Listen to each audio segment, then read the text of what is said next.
Well, good morning. It is 5 o'clock, and I'm Joan Jones with your top stories. It is chilly this morning, 26 degrees, and we start our Tuesday on the frigid side. Temps are well below freezing as you head out the door.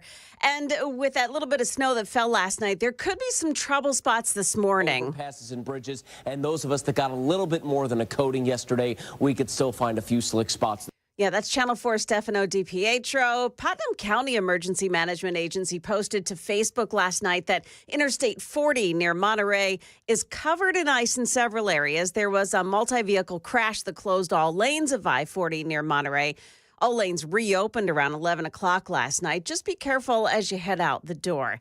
Now, California lawmakers have gone back to the state capitol in Sacramento to begin a special session to Trump-proof state laws. If history is any guide from the last time there was a Donald Trump presidency, California will often be at odds with Trump. Now, Governor Gavin Newsom has called a special session to approve funding to the Attorney General's office to prepare legal fights against anticipated federal challenges to California's laws over things like abortion, immigration, and the environment. Democrats who hold the supermajority in the state legislature here are setting aside $25 million for legal fees to respond to potential attacks from the Trump administration. Alex Stone, ABC News. Police in Boulder, Colorado say new tips may help officials there to move closer to solving the violent murder of 6-year-old JonBenet Ramsey nearly 30 years ago. Sources say progress is being made in the investigation into the 6-year-old's killing. Sources close to the investigation say a team of experts is going through the remaining evidence, using modern scientific and cold case techniques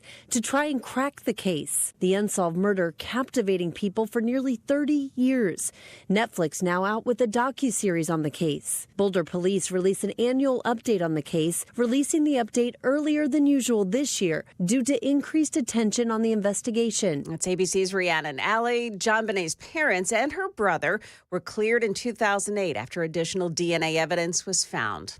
Market Numbers Report now brought to you by Beacon Capital Management, online at beaconcm.com. Here's Dave Packer. A mixed day for stocks with tech companies pulling the Nasdaq up to record territory. The Nasdaq added almost a full percent, closing up 186 points. The S&P ended up 15 and the Dow closed down 129 points. Super Microcomputer soared 31% to lead the market. Intel stock fell after the chip company said CEO Pat Gelsinger has retired and stepped down from the board.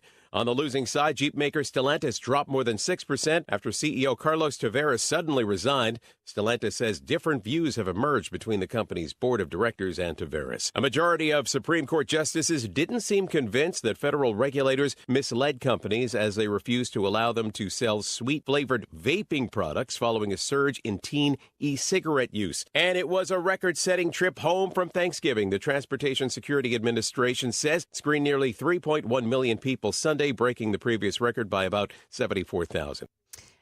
And that's Dave Packer reporting. That is the latest news. We've got traffic and weather up next. I'm Joan Jones, WTN News.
Well, we don't really have any big accidents to tell you about this morning. Just make sure that you're aware that some of the overpasses and the ramps, exit and on-ramps, can be a little tricky, a little slippery this morning because temperatures are below freezing. And if it was wet at all overnight, it is frozen now. There is one of the trickiest spots in Clarksville this morning is Meriwether Road at Millington Drive and Warfield Boulevard over Wilma Rudolph Boulevard. Those were tricky last night, could be tricky again this morning. Traffic every 10 minutes. Every morning on Super Talk 99.7 WTN.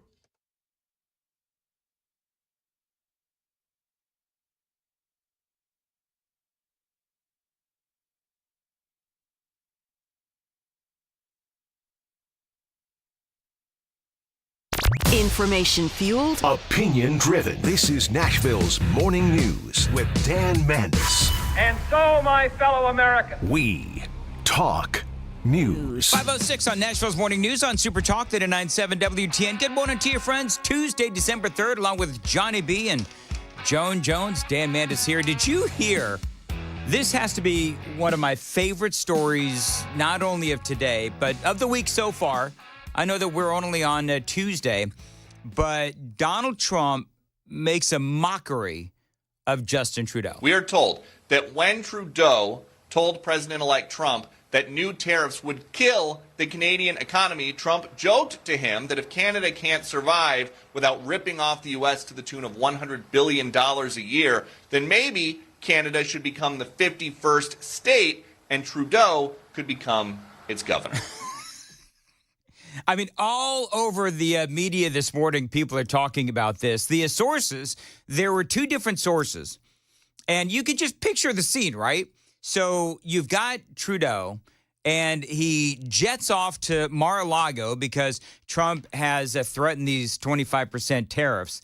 And you've got all these folks that are, Trump aligned at the table, and Trump just starts needling Trudeau. And what makes it so funny is that Trudeau has been a big-time critic of Donald Trump. The sources said that someone at the table suggested that Canada would actually be a really liberal state, which, of course, as you can imagine, cued a bunch of laughter. Trump then suggested that Canada could be divided into two states, a conservative and a liberal state. He then told Justin Trudeau that if he did not stop people from flowing over the northern border, Canada could become one or two U.S. states. While the exchange prompted laughs, sources also telling Fox News that Trump gave a serious message to Justin Trudeau about immigration enforcement. A Canadian Broadcasting Corporation report from last week found that the U.S. border, the Border Patrol, has intercepted more than 21,000 migrants crossing into the U.S. from Canada.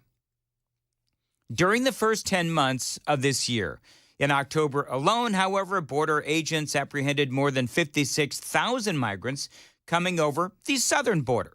But see, here's the point on that.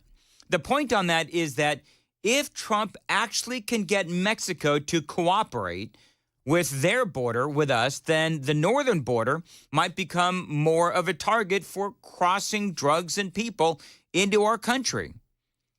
It's the path of least resistance, right? So if you focus on the southern border, then all they have to do is fly into Canada and come in through the southern border. So Trump is smart to play both borders, both sides of our country.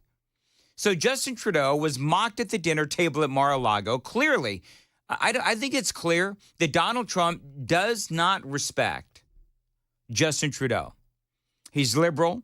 He's made fun of Trump in the past, so Donald Trump has every right to absolutely roast Justin Trudeau. But remember, this audio, I played this, I think it was last week, from Kevin O'Leary. Trudeau, he's not even relevant at this point in Canada or on the world stage. Trudeau is a really unpopular leader, and in the parliamentary system, he'll be getting whacked soon. Trump will not be negotiating with Trudeau. He'll be dealing with a guy named Pierre Poilievre. I think Trump should invite him down to Mar-a-Lago now. I don't know what the protocol and all that is, but he'll be dealing with Pierre. He might as well. He was much more ideologically aligned with Trump. I mean, that is what Donald Trump should do. And by the way, that would also be the ultimate troll, would it not? You know what, Justin? Thanks for coming down, but I'm going to talk to the next guy in charge. And I think that is what Donald Trump ought to do. And in that soundbite, it's also interesting because immigration plays a big role across the world. And so for Donald Trump and what's going on in Canada and elsewhere, we are seeing that there has definitely been political blowback because of all of this immigration. Now, Trump, in a posting on his Truth Social platform, described the meeting with Trudeau as very productive. He said that the two discussed many important topics that will require both countries to work together to address, like the fentanyl and drug crisis that has decimated so many lives as a result of illegal immigration, fair trade deals that do not jeopardize American workers, and the massive trade deficit the U.S. has with Canada. So Trump is posting on the socials, didn't really mention needling or picking on or trolling in person Justin Trudeau. But remember what a trade deficit is, by the way. It means that our imports exceed our exports. We're bringing in more than sending out. But all of this, to be honest, is just talk. Because what the end result could be with these higher tariffs against Mexico and also Canada, because that's what this whole thing is, right? It's Donald Trump threatening higher tariffs against Mexico and Canada, 10% with China. And there's a lot of people out there that are saying, oh, no, those tariffs, they're going to raise prices on Americans. Well, that remains to be seen. Would it result in higher prices? Yesterday, remember, we spoke with E.J. Antoni. It was a great interview with Heritage Foundation. He's been on Fox News as well. And he says that, well, the higher prices could be balanced out by lower taxes. Really like this idea of pairing these tariffs with reductions in domestic taxes. In other words, we're going to reduce things like the federal income tax in exchange for these tariffs. So at the end of the day, I don't see why you would see any change in terms of what Americans are actually having to pay. So, yeah, we'll obviously have to see what happens. But Donald Trump swears the countries involved will bear the burden of the higher costs. Others, though, say that it'll eventually land on consumers here in the U.S. And so we'll have to listen. I'm not an economist. For every E.J. Antoni, there's somebody else that is going to say, oh, no, this will directly impact the American people and it will act as a tax against the American people. I don't know. But here's what I do know, is that the last guy completely shanked our economy. That's Joe Biden. And so why not do it Trump's way? We already know what happened with Biden and his way. And what I do know is that when Donald Trump was in office the first time around, whatever he did, I had a lot more money in my pocket. And so did a lot of Americans. So the bottom line is, for Donald Trump, he does have scoreboard. The reality is Donald Trump may not have to play the tariff game anyway if he can convince Mexico and Canada to help with illegal immigration. It's not really tariffs that Donald Trump is necessarily looking for. It's help with illegal immigration. And EJ said it's actually very unusual for presidents to use tariffs as a bargaining chip. No, it's really not common. And this is where you have to give President Trump credit, love him or hate him. He has figured out how to essentially weaponize the purchasing power of the American consumer. And so if you can threaten but not actually have to go through with these tax increases, that's even better. Absolutely. 5:15, time to check the roads on Super Talk 99.7. Well, the good news is there's really no accidents to tell you about this morning, so far anyway. But we do want to keep you aware that there could be some slippery spots after the snow last night. Be especially advised that they could be on the overpasses or the ramps. Traffic every 10 minutes every morning on Super Talk 99.7 WTN. Thank you, Joan. Cloudy this morning, but it's going to be sunny by this afternoon. Right now, it's at 27 degrees. We're at 27 degrees. High of 36 today. Appreciate you listening to Nashville's Morning News. And by the way, the Super Text line is open, 615-737-9986. We're talking earlier about Trump and the trade wars and how both Canada and Mexico, we are their biggest trade partners by a long shot. Now, Donald Trump says that we're being ripped off. They have a lot of exports coming into America. But they also take advantage because we don't send as much into those countries. And the illegal alien issue is a very big one as well. And so there's a lot to talk about regarding the trade war. And this is part of what E.J. Antoni said about that. Trading partners like Mexico and Canada, the vast majority of their exports come here to the United States.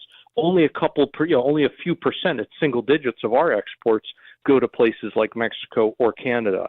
And so if you want to get into some kind of tariff battle with those countries, they're going to lose. We would literally put them into recession if we got into a trade war with those countries. And meanwhile, America would do just fine. Right. So we've got all of the negotiating power. We've got all the power here against Mexico and Canada. So why not use it? You know, that we're in a situation right now where we have states like California that are actually saying, and California apparently had their big emergency legislative session to thwart or battle the Trump administration. Out in California, they want to have millions of dollars utilized to protect the illegal aliens in California. And so we have states and cities that are going all in on anti-Trump, even though we know that Trump won the election by an electoral landslide. And so whether it is Canada, whether it's Mexico, whether it is the state of California, you have this sort of anti-Trump threats that are coming from these various countries. Now, you have Mexico and Canada. I think that they understand that Trump can absolutely use the bully pulpit, if you will, the bully pulpit of Americans and our spending power to get better deals for America. Yesterday, I sent out, I posted on X, and it's way down. I've been posting a lot lately, but there's a story about all of these illegal aliens. And these illegal aliens, they were found to have done horrific crimes against children. And so to me, this is not necessarily about the damn tariffs. It is about Trump doing what he needs to do to carry out the promises that he made to the American people. To me, that's what it's about. Nearly half of Canada's investment abroad was in America.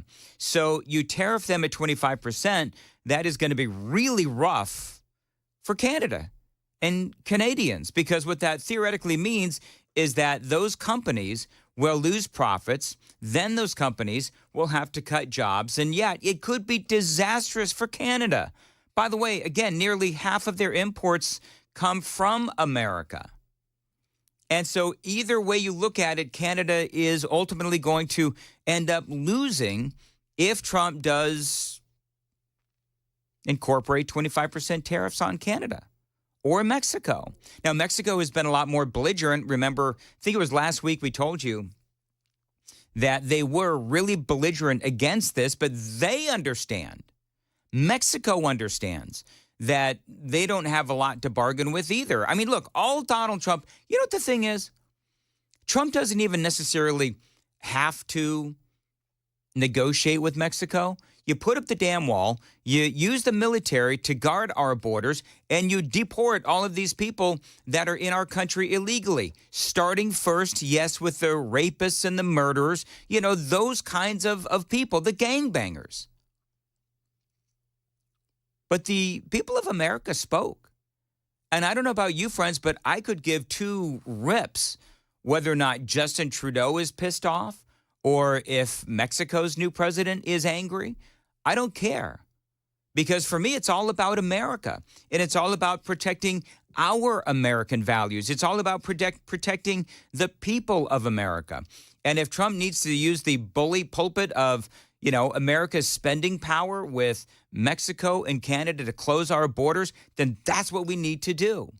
And the fastest way to do it right now, other than doing what we can to start building the wall again, is to bring back Remain in Mexico. That's number one. Number two, as I said, utilize the military however you need to use them to deport folks. And is it going to be ugly? Absolutely. Is the media going to be apoplectic about this? Yes. Is the media going to be saying, oh, they're separating families? No. As Tom Homan said, you know what? We can deport entire families. This is not an issue. Is it going to be ugly? Is it going to be divisive? Absolutely. But you know what was also decisive? The election back on November 5th, when the American people said, we don't care how divisive it is.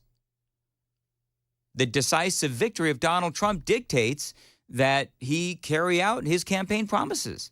And that's what he needs to do. 521 on Nashville's Morning News on Super Talk 99.7 WTN. The Super Text line is open, 615-737-9986, 615-737-WWTN. Joan Jones is here. Hold on, Joan. Joan Jones is here. I really want my music. Oh, my God. I insist. It's been one of these days already. Green M&M's out, and I want my music. There it is. All right. Now I can do it. It's snow day for our computers. That's right. We'll tell you why NDOT says that they are ready for winter this time around. And also we'll tell you about the controversial plan the city of Laverne has cooked up to fill in some employment gaps. Those stories at 5:30 on Super Talk 99.7 WTN.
Did you know you're overpaying for your health and wellness products? With over 20 company-owned brands offering its members vitamins, supplements, wellness, and skincare products, you're able to save up to 70% off retail. Members Nutrition can't change your life, but we can change the way you live.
.528, Nashville's Morning News on Super Talk 99.7 WTN. Joan, I think this is a first. What is it? The Super Text line. Somebody sent pictures of their grandkids. I know. Wasn't it so cute? 8813. And I think this is really cute. It's an honor to see pictures of your grandkids. I really appreciate that. Because, I talk about my grandson, it feels like every single day. Jameson. But I love the fact that, I think her name is Dawn, felt compelled to send us pictures of her grandkids. Little Colson. Little love that Colson. name, too. I do. I love the name Colson. So thank you. And if you'd like to send pictures of your grandkids in, knock yourself out. 615-737-9986. That is the Super Text line, which a little quiet this morning. I don't know why that is, but it's a little quiet this morning. Do you know what I think? And we're going to talk about this during the Gang of Three, where I think people after the election, and we've seen this before, where after the election, especially if our guy wins, people just sort of take a breather, take a step back from all of the insanity and all the craziness, and just they start enjoying Christmas music. Maybe that's what it is. I don't know. It could be. Christmas music really sucks. It's much better to just hang out with us. Agreed. Thank you. Look, Johnny, flag the tape. Joan agreed, even though it felt like a little bit like a dismissive agreement. No, I was agreeing with you. But, maybe people can do that, listen to the music after we're done on the air. So like 9 o'clock, then switch over. 9 o'clock, you want to go listen to... Mariah Carey, All I Want for Christmas Is You for the 90,000th time. Oh, my gosh. Knock yourselves out. But then once your mind is melting because of all of that saccharine Christmas music, come back over to us. Sirius XM has, what is it, Spirit or something this year? Okay. It's actually, it helps people like me who are so sick. If you worked in music radio, when, a music station switched over to Christmas music 24/7, wall to wall. Yeah. You can't stand listening to another Mariah Carey or whatever. Feliz Navidad drives me crazy. So we'll do this, and people know what my all-time hated Christmas song is, but for the rest of you who are new listeners, thank you. What is it? We'll tell you coming up because we're already late for news. 5:30 on WTN. Gotcha.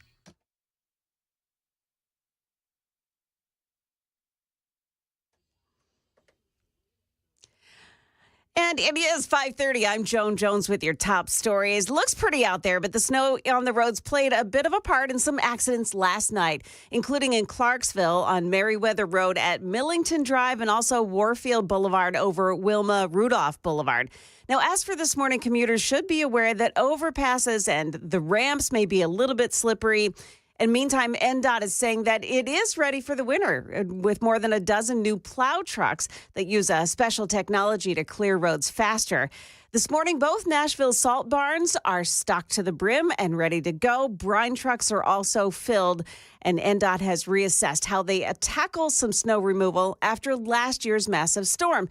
Philip Hones is the Assistant Director of Operations, and he spoke to Channel 4 about this. We were able to get them more systematically tied together to where we have a better routing system for these trucks. A new routing system. Hones says yesterday's dusting of snow was a test of that new system.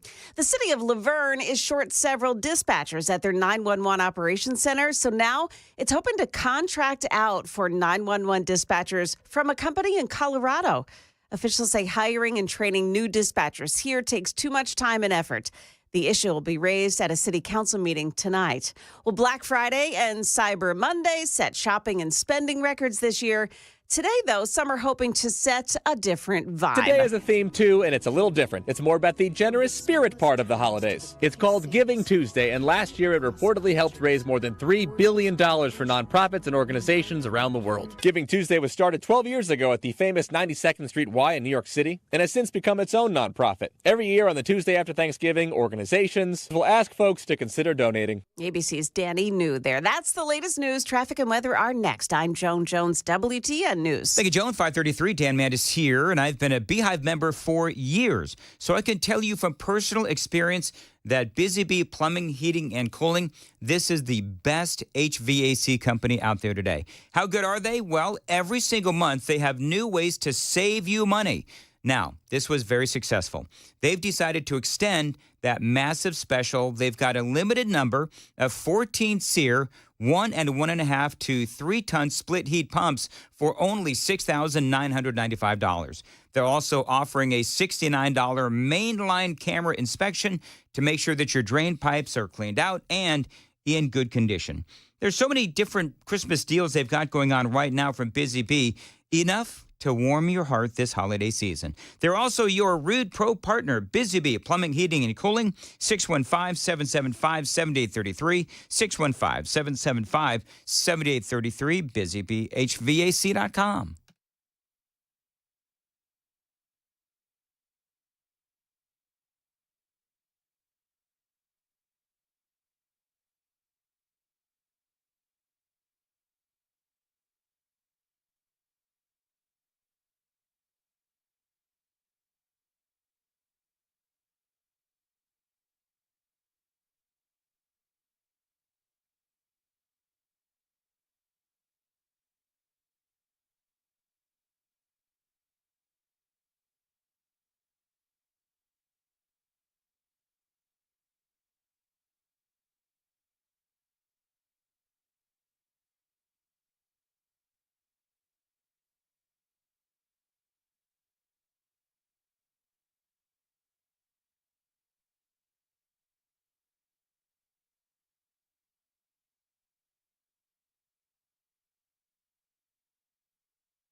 Well, really, things look pretty good this morning. There are no delays to speak of on 24. 65 also looking good, and so is 40. You do have road work ramping back up again now, especially that road work on Joe B. Jackson Parkway between 24 and Butler Road.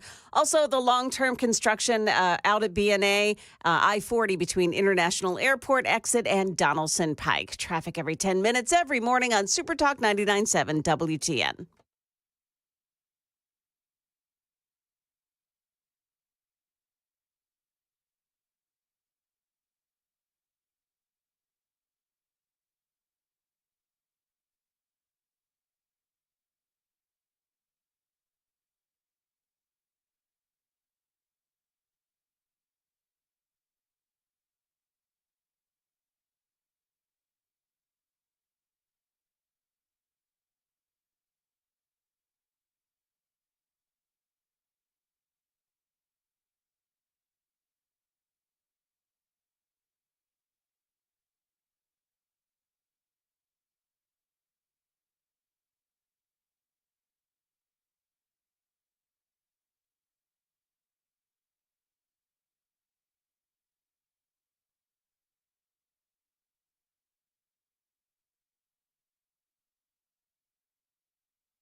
538.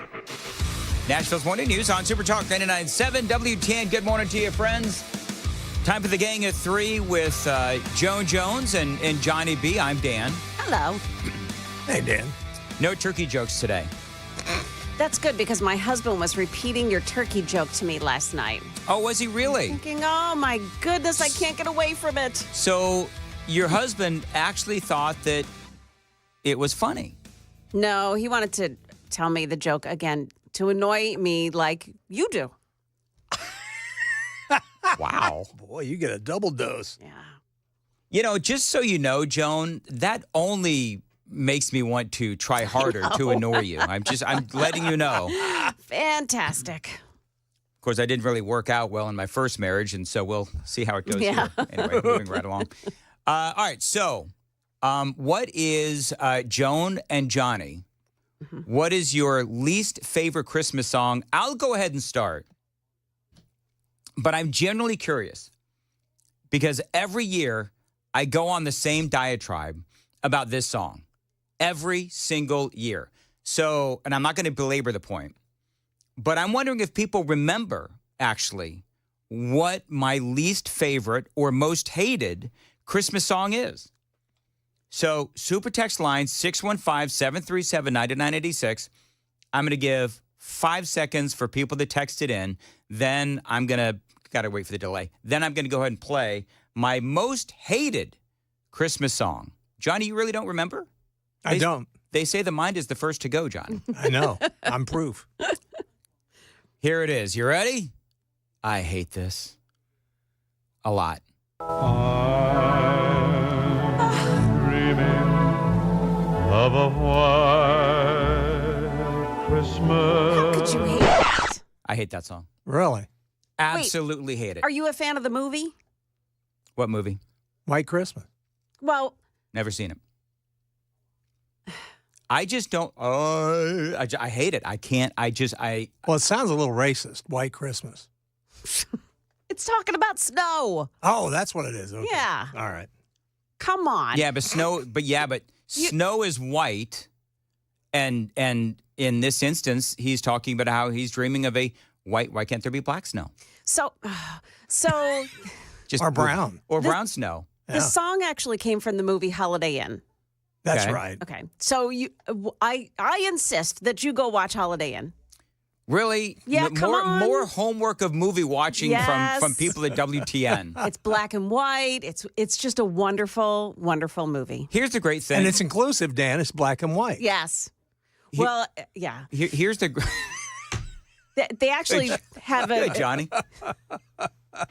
They actually have a disclaimer in the front of it now that says, this may depict some things that we don't approve of anymore. Oh, here we go. Yeah. Everybody's. Baby, it's cold outside. Here's my. Is that your least favorite? Oh, I like that song. Well, yeah. I mean, people call it The rape song. the rape song, which is so dumb. Oh, it's very stupid. I mean, I used to love that song, and you know what? I loved it even more when people said you weren't allowed to play it. Well, it's Dean Martin. Come on, who can't love Dean Martin? That's exactly right. That is exactly right. So, do you have a least favorite, Sure. Joan and Johnny? Go ahead, Johnny. I don't want to ever hear Grandma got run over by a reindeer ever again. I Really? heard it. I mean, once was enough. Grandma got run over Oh by a gosh, reindeer. the singing is and what an awful. I mean, it's just awful. Do you know what I don't get? There's Why- nothing to it. Why is it that? Because there's been some very good recent Christmas songs that have been recorded. Yes. Bryan Adams has several, to be perfectly honest. Bryan Adams. Yeah, he's Canadian. We can ask Chris about that later. But anyway, That was my first concert. Bryan Adams was? Yeah. No kidding. In the 80s. Yep. Okay, very good. Rolling Stones was mine. Johnny? What are you talking about now? First concert. First concert. Yeah. Mine was Black Sabbath and Mountain. My sister took me to it. Okay. And So who- it's your sister's fault. Yeah, my oldest sister took me. So, I went to the Rolling Stones, and at the LA Coliseum, I've talked about this, Joan. This was the famous concert where Prince was booed off the stage. That's right. Oh. And they threw vegetables at him. Oh, yeah. He did not go over with the Stones crowd. No. I was like... They threw vegetables at him? Like, 11 what was or that 12. about? Well, a lot of bikers in the crowd.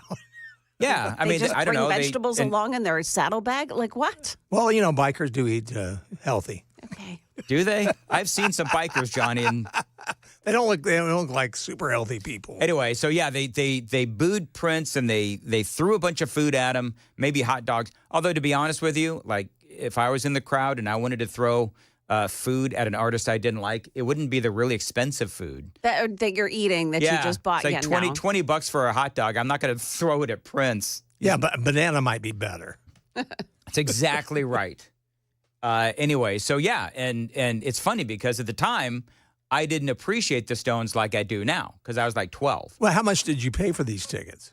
Nothing. My mom's boyfriend took me because he was trying to, kiss butt to my mom. Wow. Mm-hmm. Because just announced yesterday, AC/DC has announced their big North American tour.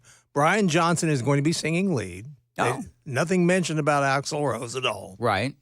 They are coming to Nashville. Oh. They have included Nashville, and I think it's May 20th at Nissan Stadium. Mm-hmm. Hey, let's the three of us go. Joan, here's the rub. This is the rub. Joe knows where we're going. The ticket prices Yeah. for the big Power Up tour. Yeah. Okay, number one is Live Nation. Mm-hmm. And if you know anything about Live Nation and the man that owns that, who's also the manager of the Eagles, he was manager of Van Halen, many bands. He likes to get as much money as he can for his band. Fees. Those fees. Well, not only that, they have what they call a dynamic pricing model. And what this dynamic pricing model is, it for high demand tours like Taylor Swift, Oasis reunion, those kind of tours, the prices go up.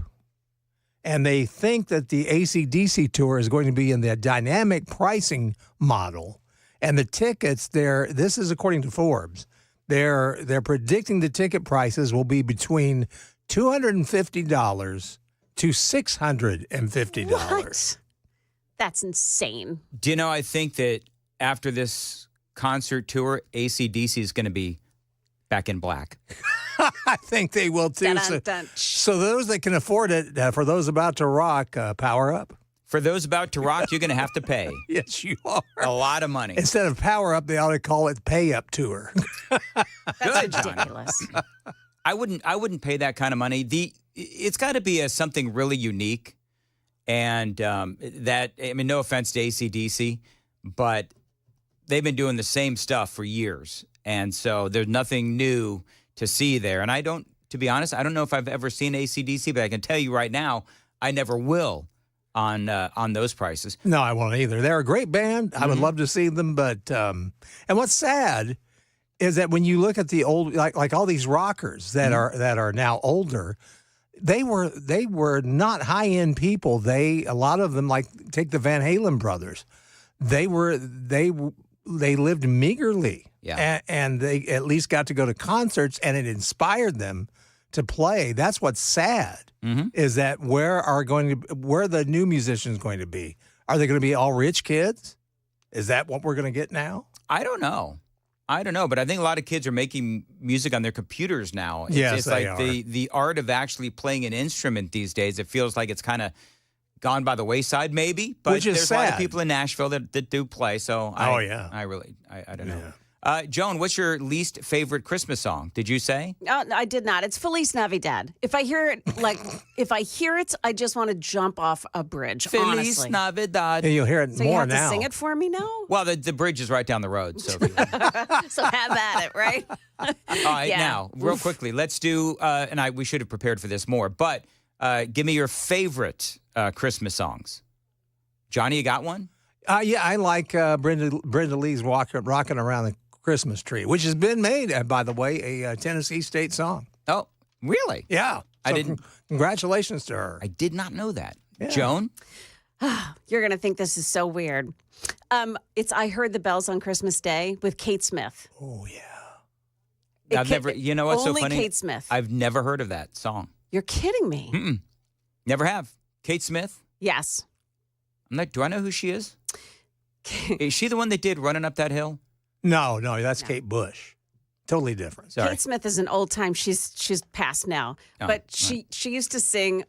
She used to sing the national anthem just before Flyers hockey games. Yes, and she was a big Philly icon. Big voice, very good, big voice. Right. And this tune. When you listen to it, you're gonna love it. You cry at the end of it. Send me a link.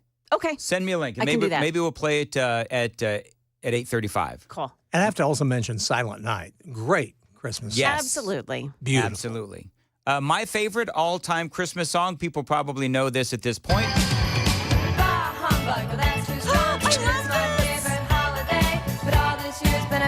Now, when I was younger, Joan. Yes. I had such a thing for the Waitress's lead singer. Oh, yes. What was her name? Patty Donahue, something like that? I don't know. Yeah. You don't know. You don't care. She just had nice You like legs. watching her. Yep. I cannot hear love this that song. song. I will listen to this song in July. Yeah. So, and it's such a happy little tune, isn't it? Oh, it really is. That's my favorite part. Anyway, so there you go. And did you ever hear the one she did with Alice Cooper? No. I Like Girls. I didn't. didn't. It was great. Really? Oh, really? Oh, my gosh, that was a great song. And Okay. she was fantastic She in it. was. She was just fantastic. Yes, she was. I think she's passed on. Yeah, she has. died of cancer. Yep. Did she really? At a young age, too, yeah. That's unfortunate. I mean, obviously, it's when anybody passes on like that. But But it anyway. went dark quickly. Here, I have something for you. I can manage that. I don't know how I do, but I manage it really that well. all the Yeah. time, don't I? You take us down You that know what? dark We road. can go down the turkey jokes again. No, I have something else Talk for about you. a dark road there, Are you Don. ready? Yes. Here we go. So as you're getting out the door this morning, you'll want to wear all of that cold weather gear again. The jacket, the long pants, long sleeves. The whole thing. You want to wear it all, gang. Okay? Okay. You That know what was we ought to do? Is Stefano that DiPietro. Stefano again? Yes. I wonder if word has gotten back to him that we're now making fun of him, like openly mocking. We're not mocking him. He probably has to do it. It's like a mandate by managers. They always come up with weird stuff like that you have to do. Yeah, a consultant Yeah, probably came in. consultants, yeah. A consultant came in and said, tell people, insult people's intelligence by telling them what to wear. Yes. I remember when when I used to work at the Staticky radio station here in town. We had a consultant come in and he didn't like the topics that were being used by the talk radio people. And of course, he got with Phil Valentine. And he said, what you need to be really hitting is the death of Pol Pot. That's the most important story right now. Oh, my gosh. And he said, I want to hear that when you come on the air today. And of course, what did Phil do? Oh, I did the complete opposite. Oh, of course. No doubt. Yeah, there was no Pol Pot anywhere. The death of Pol Pot. These consultants come in. You know, I hope mine's not listening. But you know what? Because I have my own guy that I use, and they will come up with sometimes with this like, why are you talking about this? Why are you talking about that?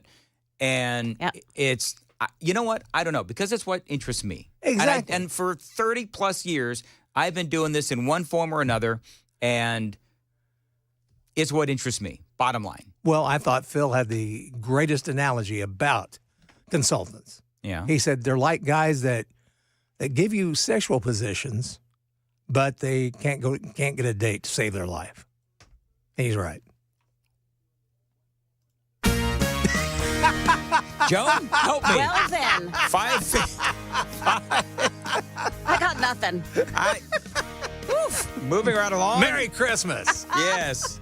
It's 5:52. Joan Jones, what's coming up in the news? Okay, we're going to take a look at the roads and some sexual positions. That's all coming up at 6 o'clock on Super Talk 99.7 WTN.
5:56, Nashville's Morning News on Super Talk 99.7 WTN. You know, I'm a little surprised, Joan and Johnny. No one on the Super Text line mentioned my brain cramp at the 5 o'clock hour. And I don't know if you caught it or not, Joan or Johnny, but in one sentence, I somehow, because when you monologue, you're kind of riffing sometimes. And in one sentence, I had the word divisive and decisive. And my brain, I could hear it in my headphones. My brain is starting to cramp because I'm like, wait, I said divisive and decisive. And did I exchange them or, what did I mix them up? And I just went back and listened to it. Was it bad? I think it may have slipped by most folks because I sounded somewhat confident as I was going through it. But I could tell I've got a tone that I know and few people have figured out where when I'm in the middle of a monologue and I have a moment and I've got a tone and I had that tone where it's like, what the hell did I just say? Unfortunately, that happens so often that I recognize my tone when I have it. Divisive versus decisive. So if I do that monologue again, if I do that topic again, make sure that I don't do that because clearly my brain will cramp if I use those two words that sound so alike in the same sentence. Who do you think you are, Jesse Jackson? No, thanks. All right, Joan with the news is coming up next on WTN.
Good morning, 6 o'clock now. I'm Joan Jones with your top stories. 26 chilly degrees this morning to start you off. And don't want you to feel overly confident here, but that dusting of snow from last night really didn't have a chance to freeze up overnight. Channel 4 meteorologist Stefano DiPietro. No frost to start off the day today. And as far as slick spots on roadways are concerned, it's not something I would be overly concerned with. There may be one or two areas that are still a little bit slippery on overpasses and bridges, so just keep your guard up through that morning commute. But everything really did dry out last night before it had a chance to refreeze. And wear your long sleeves. As for being prepared for the cold weather season, Nashville DOT has replaced some of its older plow trucks with 19 new trucks. And according to a Channel 4 investigation, the city is still waiting for more, but they're being held up by supply chain issues. Legislation that would expand Metro Nashville police access to private business surveillance cameras is facing a vote tonight before council members. That program is facing heavy criticism from some residents and business owners. They're concerned about privacy issues, but Metro Police tell Channel 4 it's a very helpful program. A lot of times it could be just a false alarm that we're going to and we don't know that. Or we're thinking it's false and it's actually real. Video will prove that, hey, this is a reality. This is really going on.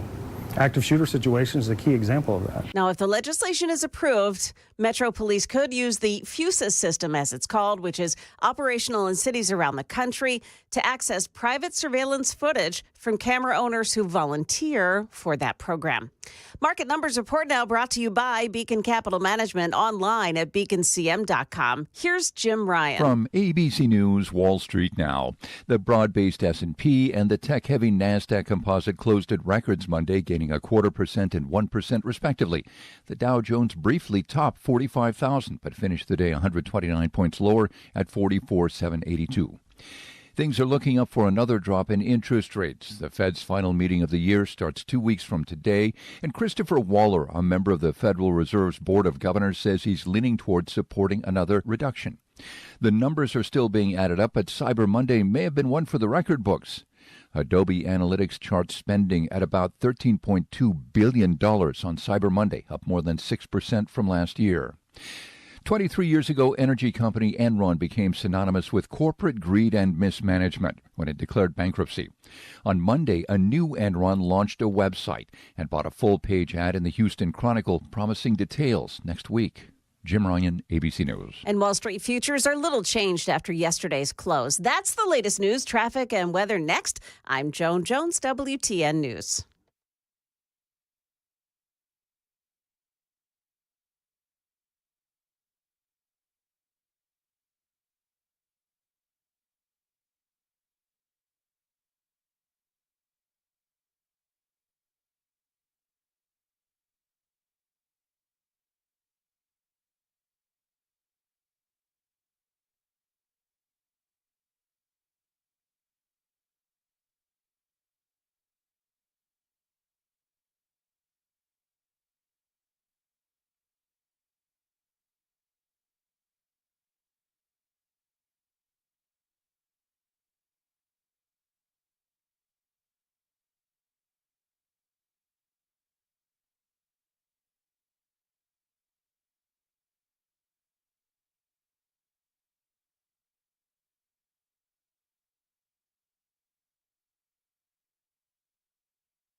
Again, really no problems this morning on the roads. We don't have any accidents to speak of, and the delays are light this morning. Just be careful because there still may be some freezing on the overpasses and the exit ramps. Traffic every 10 minutes every morning on Super Talk 99.7 WTN.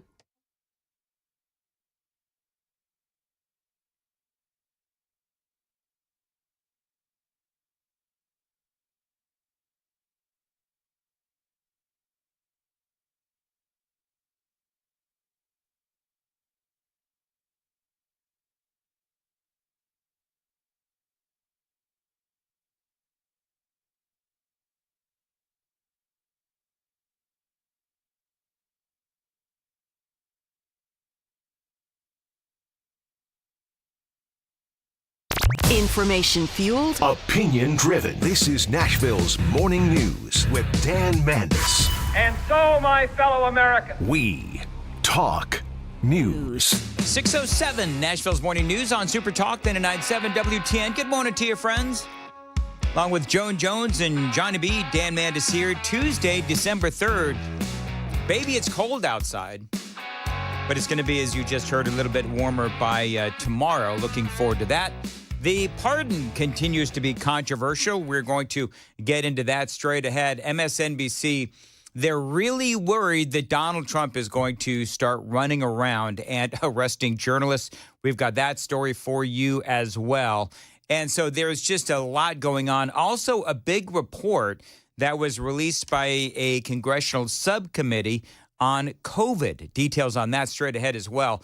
It's all straight ahead on Super Talk 99.7 WTN. If you have a piece of crack cocaine no bigger than this quarter that I'm holding in my hand, $1/4 of $1, we passed a law through the leadership of Senator Thurmond and myself and others, a law that says if you're caught with that, you go to jail.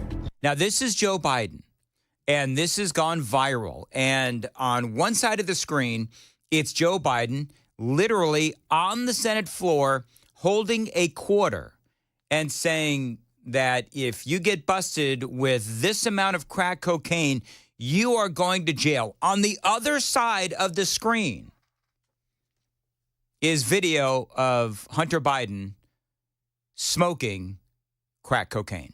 For 5 years, you get no probation. You get nothing other than 5 years in jail. Judge doesn't have a choice. They must be taken off the street. Unless you are Hunter Biden. So, again, that is Joe Biden on the Senate floor. By the way, I posted that on my X feed at Dan Mandis Show. Check it out because it really does point to the absolute hypocrisy of Joe Biden. Now, he's saying that he had supported legislation, sponsored legislation, that would mean that someone with a quarter size of crack cocaine would get 5 years in jail. And again, in this clip on the right, you've got Hunter Biden smoking crack. Darvio Morrow writes this in an opinion piece. As a senator, Biden was one of the authors of the law that his son violated, the prohibition against drug addicts owning guns. He has repeatedly bragged about his involvement in creating virtually every major crime law of the 1980s and 1990s. His push to create a federal drug czar and went so far that even Ronald Reagan vetoed it.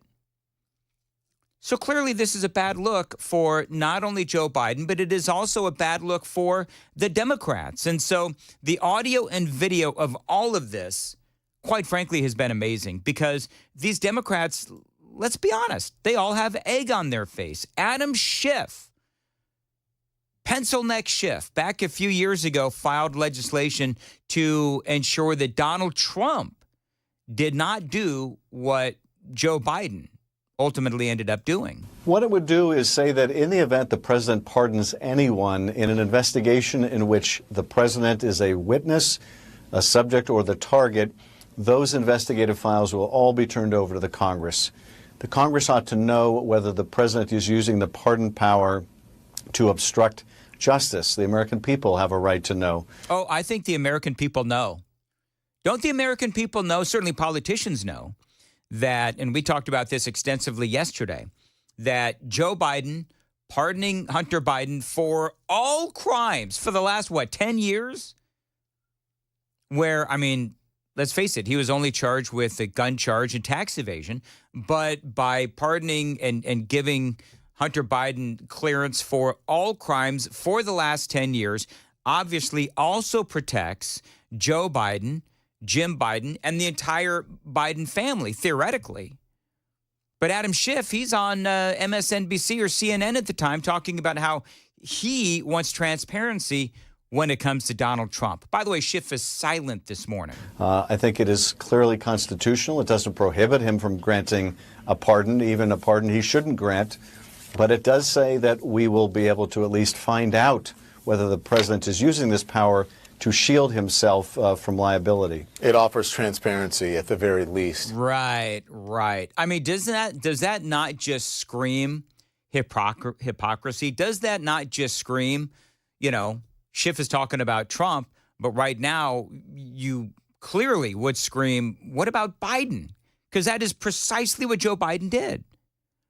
And the Democrats have been talking all this time about how bad Donald Trump is, right? And about how Donald Trump is this massive threat to democracy. And it turns out that Biden is the guy they're really actually describing. No one is above the law. No one is above the law. Nobody is above the law. I mean, I love this. This is another one of those videos, memes, whatever, that just went on fire yesterday. No one is above the law. Online. No one is above the law. No one is above the law. All these Democrats saying no one is above the law. And of course, they were talking at the time about Donald Trump.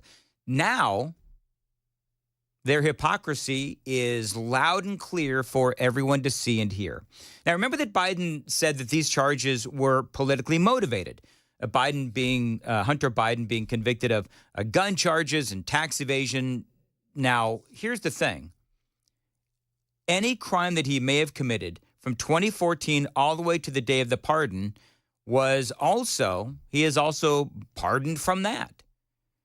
And so what Joe Biden did was he is basically protecting the entire Biden family because we know about all of that influence peddling. Now, one of my questions has been, did you, Joe Biden, just figure out, because remember, Biden has been saying, well, this was a politically motivated.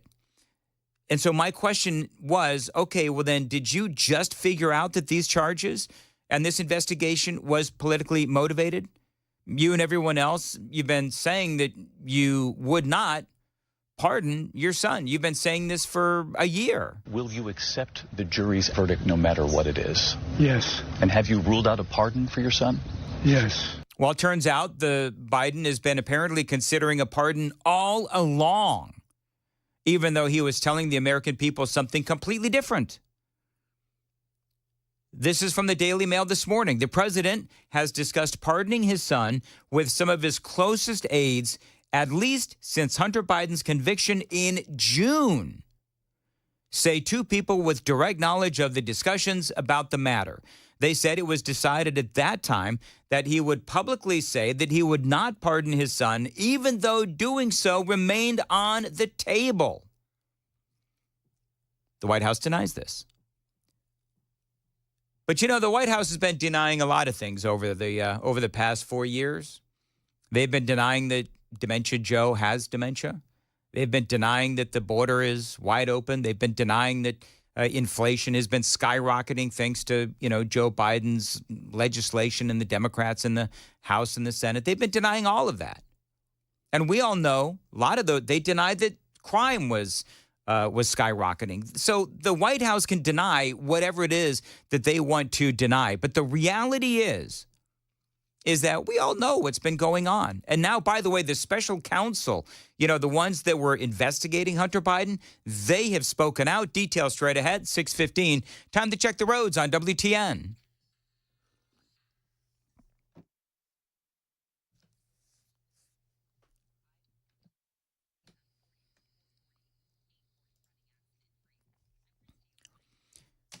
.16 on WTN. Today, it's going to be cloudy this morning, but sunny by this afternoon.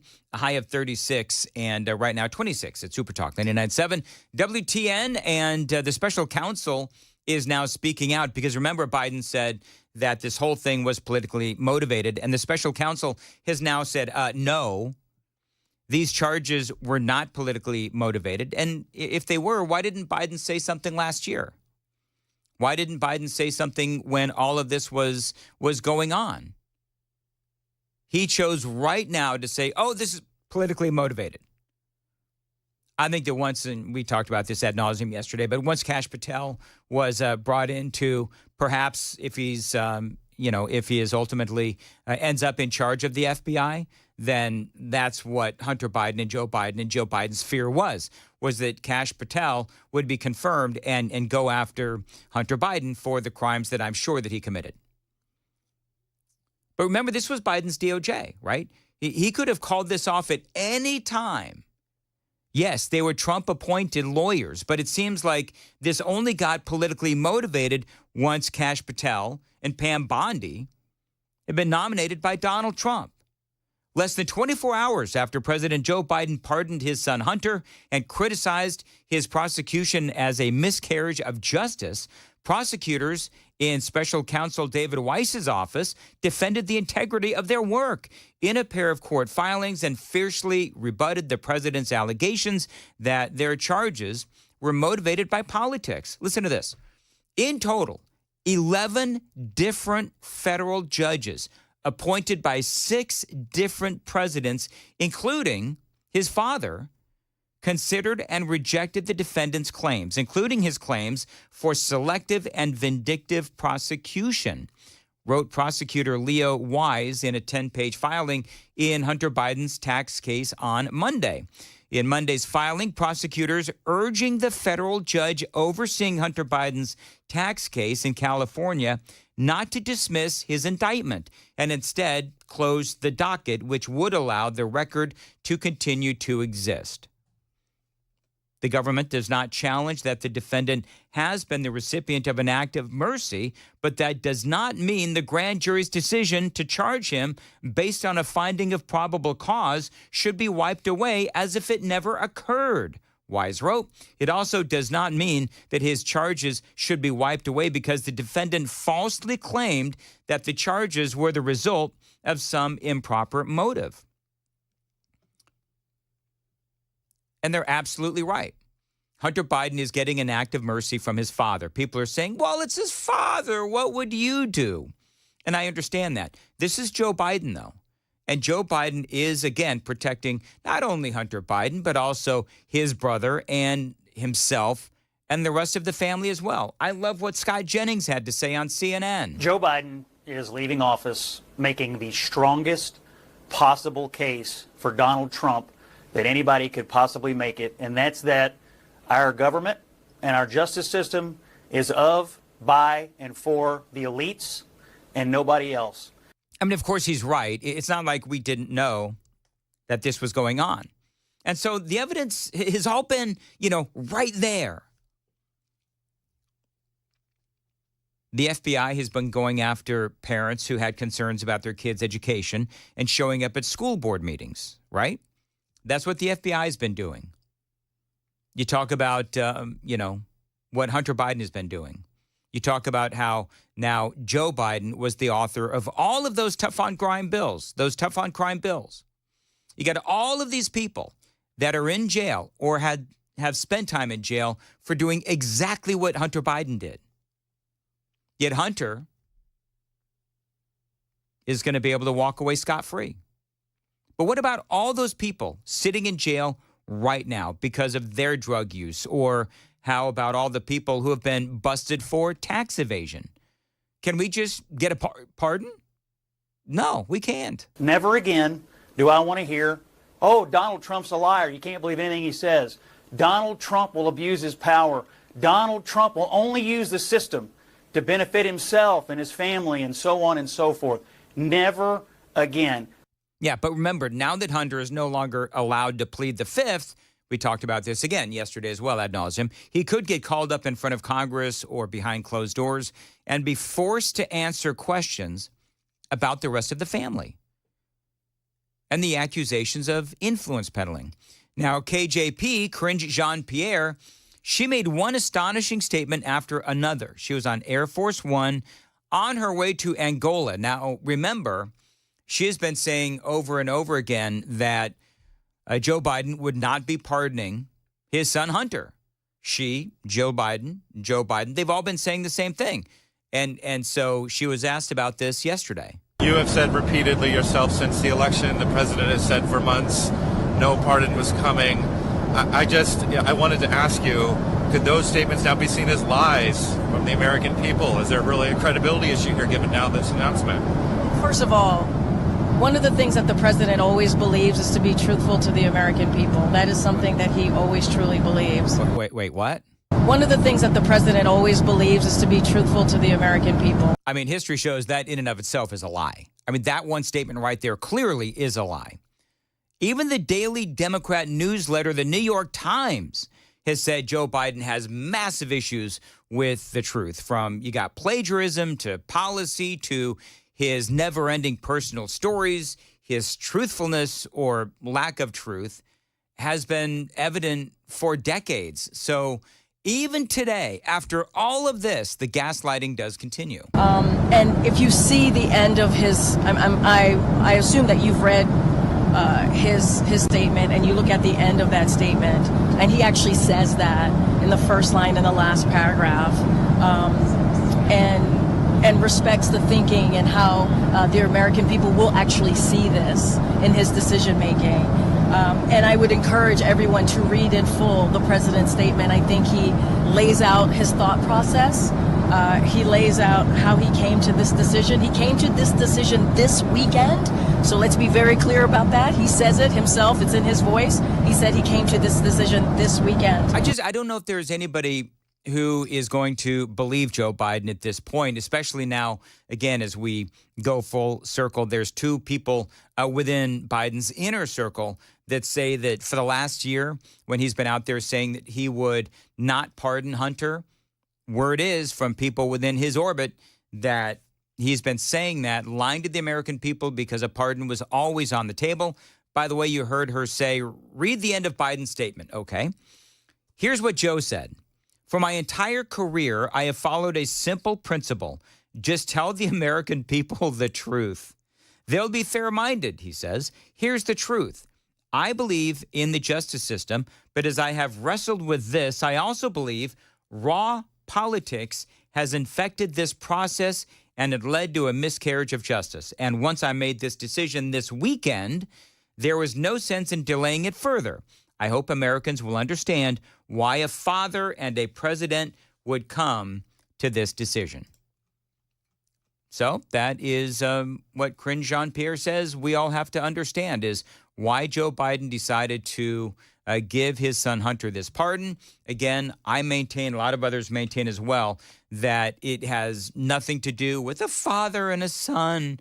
No, it has everything to do with the crimes of not only Hunter Biden while he was on the board of Burisma and all of that influence peddling, but also Joe Biden and Jim Biden as well as the rest of the Biden family. 624 Nashville's Morning News on Super Talk 99.7. Joan Jones has the news coming up. Joan, what is on the docket for 6:30? Well, I'll tell you why NDOT says it's ready for another big snowstorm like we got last year. Also, Elon Musk calls it absolute corruption after a judge turns him down. We'll explain. Those stories at 6:30 on Super Talk 99.7 WTN. Thank you, Joan. Friends, if you've got a piece of land or property that you don't know what to do with, think about a pole barn from my friends at Stoltzco. They are the premier pole barn builders here in the state of Tennessee. You know, putting up a pole barn from Stoltzco, a couple of things. Number one is it could increase the value of your land big time. You can use this pole barn for really anything, a garage, an event space, equestrian building, or you can just live in it. Yes, we call those barn-dominiums. But the thing is, pole barns from Stoltzco, they are flexible and built really well. You could also, by the way, plan ahead and build your retirement home. Call these folks at Stoltzco. Tell them Dan Mandis told you to reach out. They're full of ideas. You tell them your vision, they're going to build it. 615-622-5992. 615-622-5992. You can also find them on Instagram and Facebook or at their website, stoltzco.com.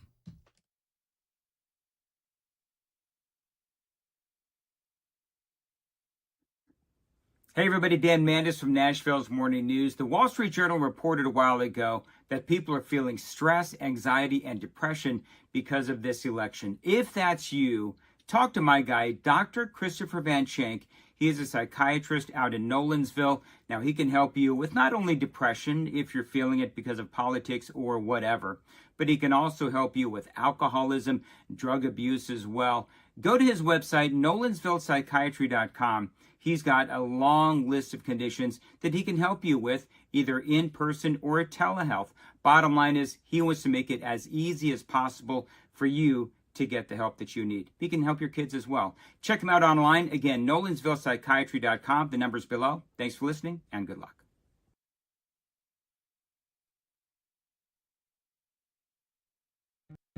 Hey, what's up, guys? It's Matt Murphy in the middle of downtown Franklin, Tennessee. We've talked so much about Savory Spice. I thought, why not show you the place? So let's go on in and see what's popping at Savory Spice. As I've always said, you will smell the spices even before you walk in. I can smell them right here in the doorway. Come on in, and let's introduce you to the one and only Holly, who is the owner and proprietor of Savory Spice. Say hey, Holly. Hello, everyone. Now, enough about Holly. Let's talk about spicy and easy products like the incredible taco soup, which, as I said, you put this in a crock pot, you put all the ingredients that it tells you to buy right there, you put the spices in, and it's so easy. So if you don't know what you're doing around the kitchen, it's a perfect way to find your way around the kitchen, as is the Mediterranean dill risotto. Now, for the holidays, pumpkin pie spice. What doesn't it have, Holly? Pumpkin. Doesn't have any pumpkin in it. That's a fun fact for all of you kids out there. Now, if you stop by Savory Spice, either in the Franklin location or at L&L Market, you can get yourself a sample of the dill dip, which is my absolute favorite. Just tell them Matt Murphy sent you to Savory Spice with purchase now. So come by Franklin or L&L Market in Nashville and come see Holly and the entire crew at Savory Spice.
.30 on Nashville's Morning News on Super Talk 99.7 WTN. Dan Mandis here. Listen, if you missed the Glock Store's incredible Black Friday sale, great news for you. It is not too late. They have now decided to extend it through the end of the day today. Remember, great deals going on right now at the Glock Store. Get 1,000 rounds of Burrow Bullets 9mm ammo with ammo can for only $249.99. Now, you do the math. That is less than 25 cents a round. Now, these great deals are going on through the day today. Then it's over at the Glock Store. Now, don't forget, you can save big time on their incredibly popular tungsten guide rods and the lowest prices in the country on Glock Factory magazines. As Lenny McGill always says, our good buddy Lenny, you can never have too many magazines. These also, by the way, great stocking stuffers as well, in store or online. Now, if you want to buy online, go to glockstore.com. Pick your deals from the Black Friday category. Then select Pickup in Store. When you check out, they'll let you know when it's ready for pickup. That's the Glock Store's Black Friday week of savings. It ends today. Minutes from the airport and worth the drive from anywhere.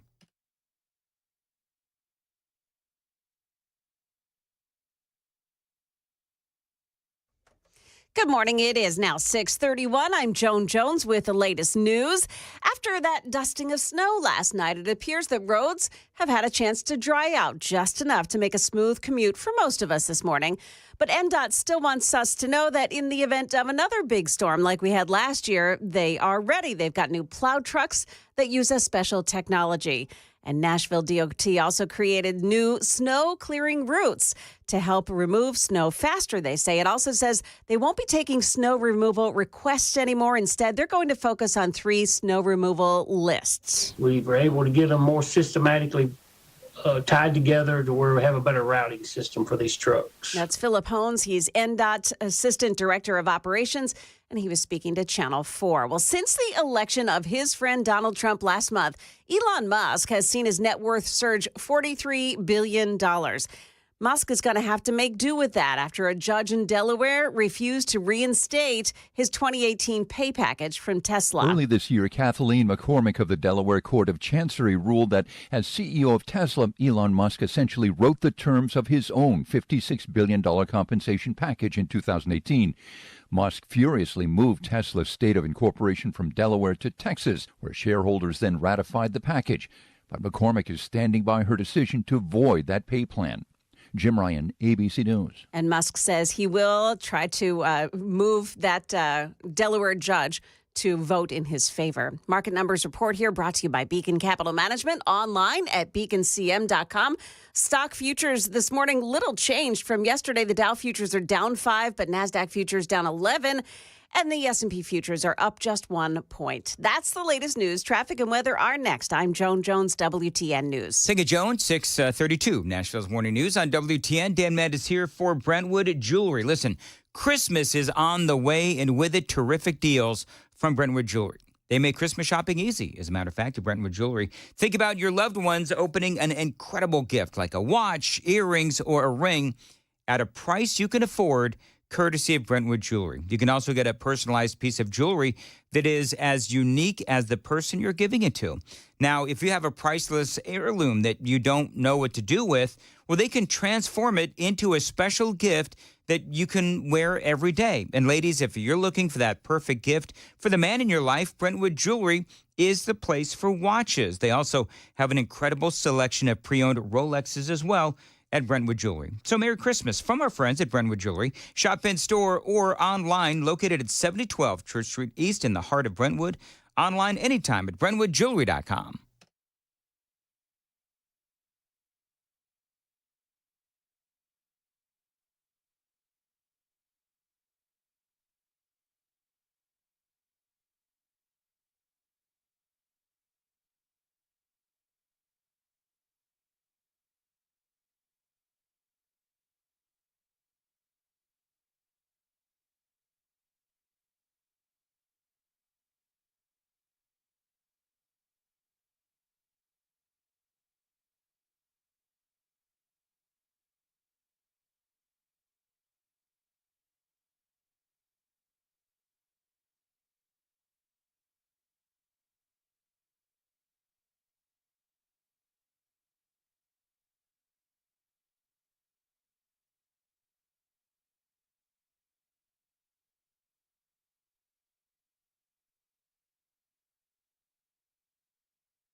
In Madison this morning, Gallatin Pike at Walton Lane. It's a crash involving some injuries.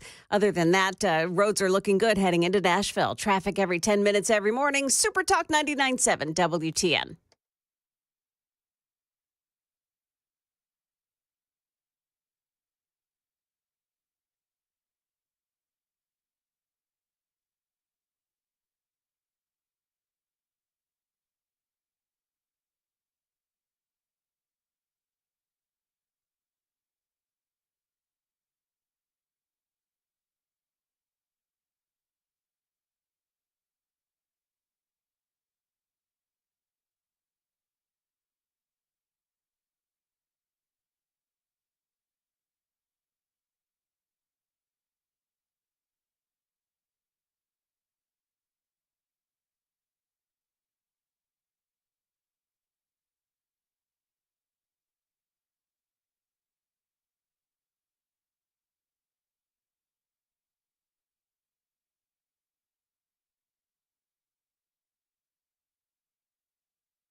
.638 Nashville's Morning News on Super Talk 99.7 WTN.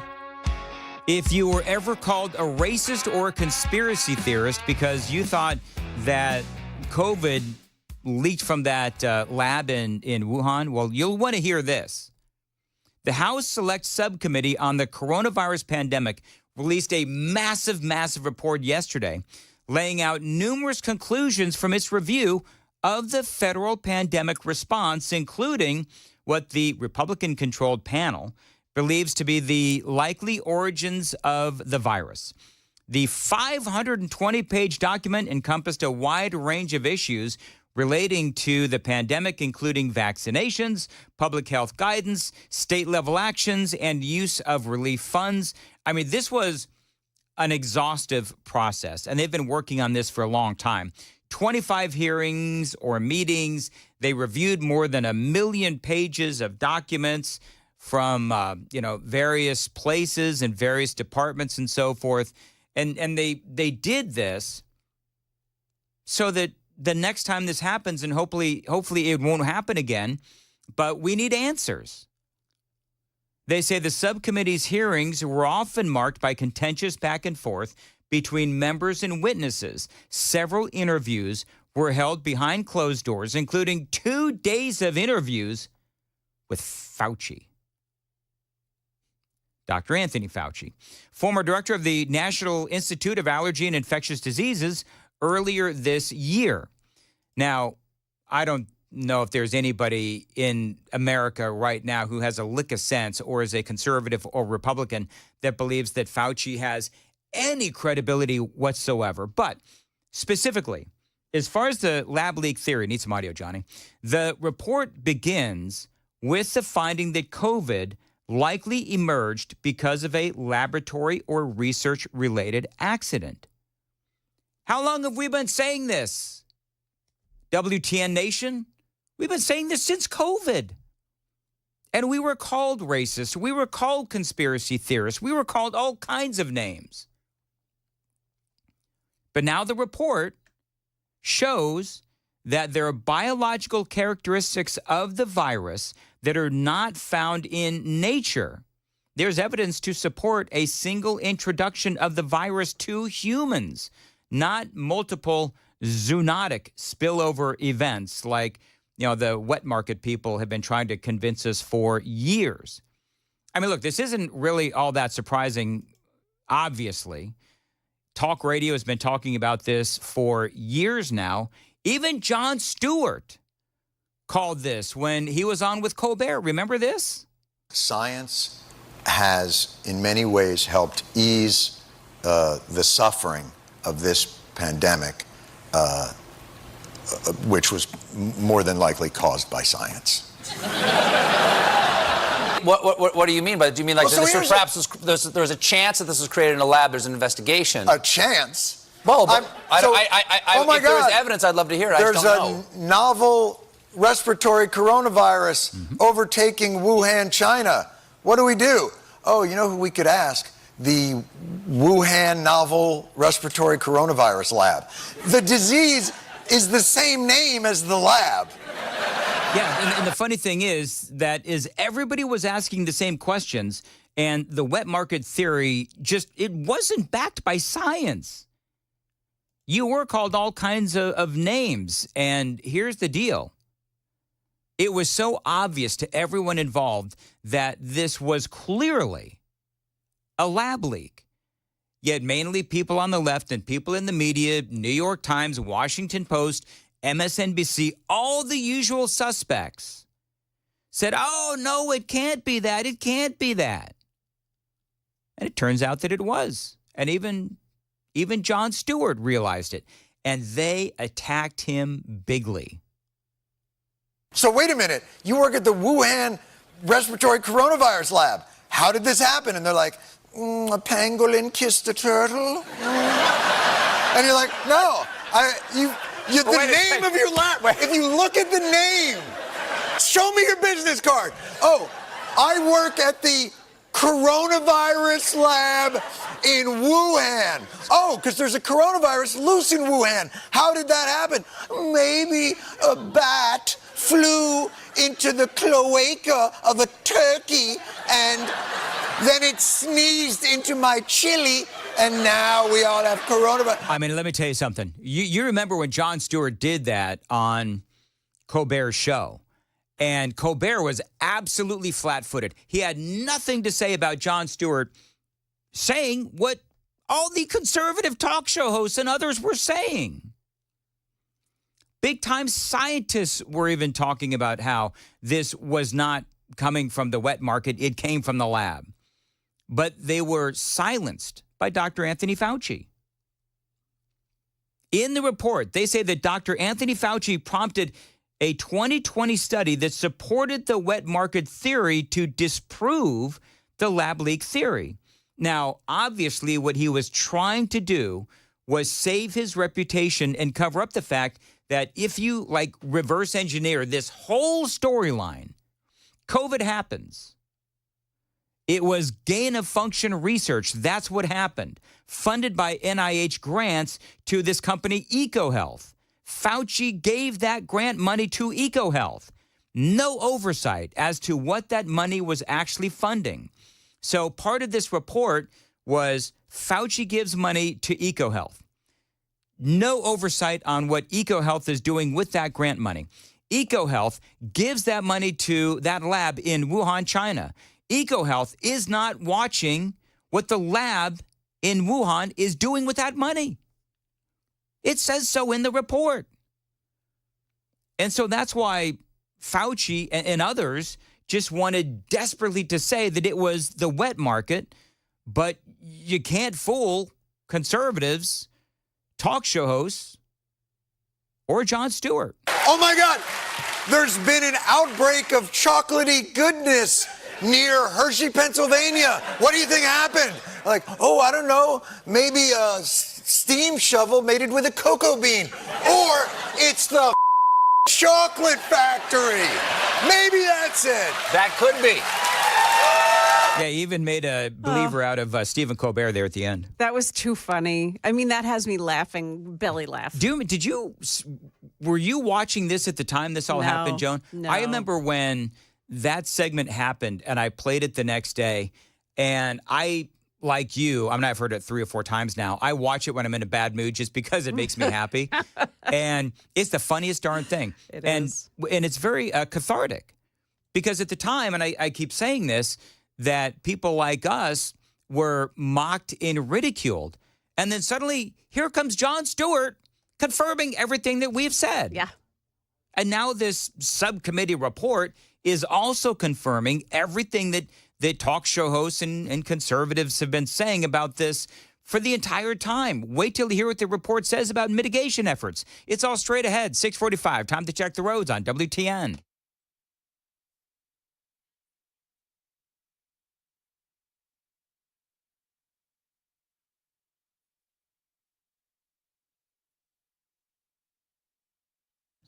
.647 Nashville's Morning News, and your weather today, cloudy this morning, and going to be sunny by this afternoon. Highs of 36 right now, 27 degrees at Super Talk 99.7 WTN. Little warmer tomorrow. So talking about this report, and I realize that I keep saying talk show hosts were right. And the reason why I'm saying that is because at first there were a lot of talk show hosts that were talking about the mitigation efforts, the lockdowns, and where COVID came from and so forth. Podcasters eventually caught up to talk radio. That's what I'm going to say. Because there's a lot of podcasters out there that will say, oh, well, we were talking about that. No, talk radio was talking about it first. Podcasters eventually came second. But anyway, the report done by this Republican-led committee is critical of many of the mitigation measures that were employed early on in the pandemic. It found that masks and mask mandates were, quote, ineffective at controlling the spread of COVID-19. Further, the report concluded lockdowns caused more harm than good to the economy, overall health of Americans, and development of children. We lost generations of teachings for our kids, just in an instant with those lockdowns, where kids, their development, their learning, their education, and they were locked down thanks to the unions and thanks to the Democrats. They say the 6-foot social distancing guidance was also blasted as not being supported by science. Even though it was CDC guidance and not a mandate, it was forcefully implemented by state and local governments and caused lots of strife among Americans, the report says. The subcommittee praised the actions of then-President Donald Trump for rapidly developing a COVID-19 vaccine through Operation Warp Speed, but said the FDA rushed its approval during the Biden administration and that vaccine mandates were not supported by science and caused more harm than good. I keep saying that. The difference between there's a lot of differences, but one of the big ones, Donald Trump never mandated the vaccines. He got them manufactured, came up with the vaccines. But it was Joe Biden that mandated those vaccines. And Donald Trump has come out and he has literally said that he never would have mandated the vaccines. That's what Joe Biden did. It also faulted former Biden administration Centers for Disease Control Director Rochelle Walensky for coordinating with the American Federation of Teachers Union on prolonged school closures that science never justified. Remember that? In all these big cities, like in Los Angeles, the teachers union there, Chicago as well, a lot of these Democrat-run cities and the Democrat-run teachers unions, they forced these kids to learn from home for months and months when other schools were back in session and had been for quite some time. That impacted kids. The report blamed school closures for children's historic learning loss, higher rates of psychological distress, and decreased physical well-being. That's what Joe Biden did. That's what the teachers' unions did. I understood in the beginning, but the longer that went on, the less credibility the Biden administration had and the less credibility the teachers' unions had. And you know as well as I do, if you've got kids or if you just do the research, you know that it was the teachers' unions that kept those schools closed. Travel restrictions were also cited as having saved lives. Remember, that was Donald Trump. That's another one. Remember when Trump said, all right, no more people coming in from China? Well, the thing is, they were already here. COVID was already here. But Trump was called a racist. Trump was called every name in the book, an isolationist, because he was saying, you know what? Travel restrictions from China, because that's where this thing is. The problem, of course, was that it was already here. That's number one. And number two, if somebody flew from, like, I don't know, China to Germany and then flew Germany to America, well, then they just skirted around the travel restrictions. And by the way, as far as the funding for gain of research, for gain of function research, remember the accusation that NIH funded it through this company, EcoHealth. Well, number one, we know that the grant from NIH goes to EcoHealth. EcoHealth sends that money to the Wuhan lab, and that's where they were doing the gain of function research. And so now that is all proven in this report.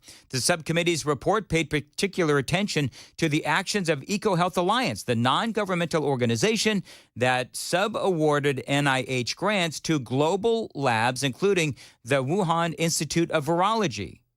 So yeah, NIH gives money to EcoHealth, and EcoHealth gave it to the lab in Wuhan. And yes, they were doing that gain of function research.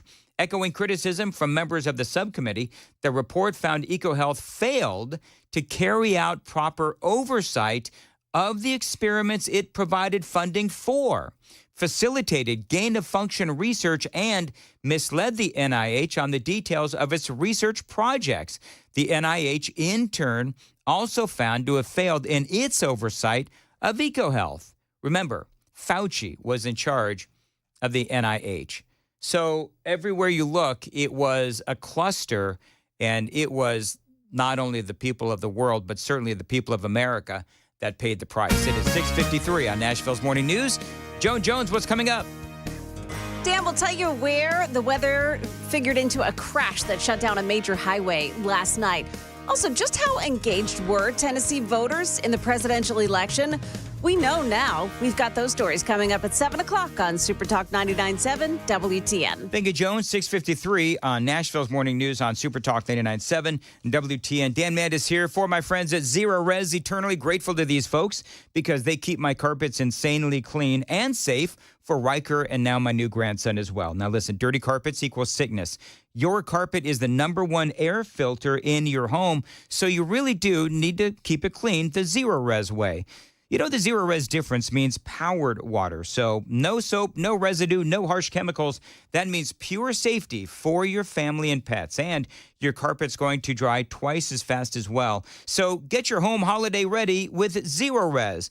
Now, they've got a great deal going on right now headed into the holidays. 3 rooms for $129. And yes, you get a free hallway as well. Plus, use promo code FRESH100 to get $100 off of air duct cleaning too. Again, 3 rooms, $129. You also get a free hallway. Mention my name, Dan Mandis, 1-800-0-RES. Restrictions apply. 1-800-0-RES. Find them online, zeroresnashville.com.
The guaranteed offer is the easiest way to sell your home.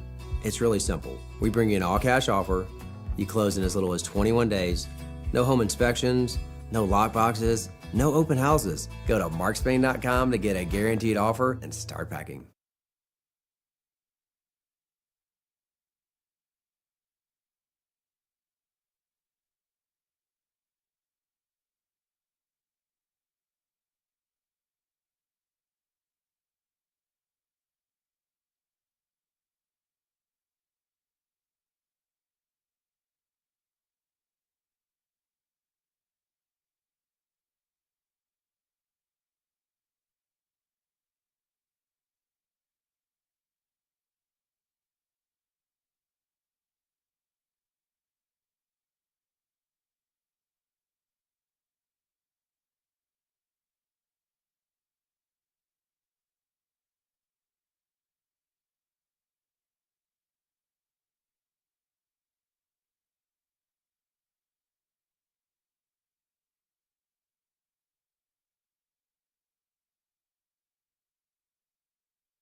Good morning. Welcome in. It's 7 o'clock, and I'm Joan Jones with your top stories. We started our Tuesday on the frigid side. Temps are well below freezing as you head out the door this morning. And with that little bit of snow that fell last night, there could be some trouble spots. Overpasses and bridges. And those of us that got a little bit more than a coating yesterday, we could still find a few slick spots.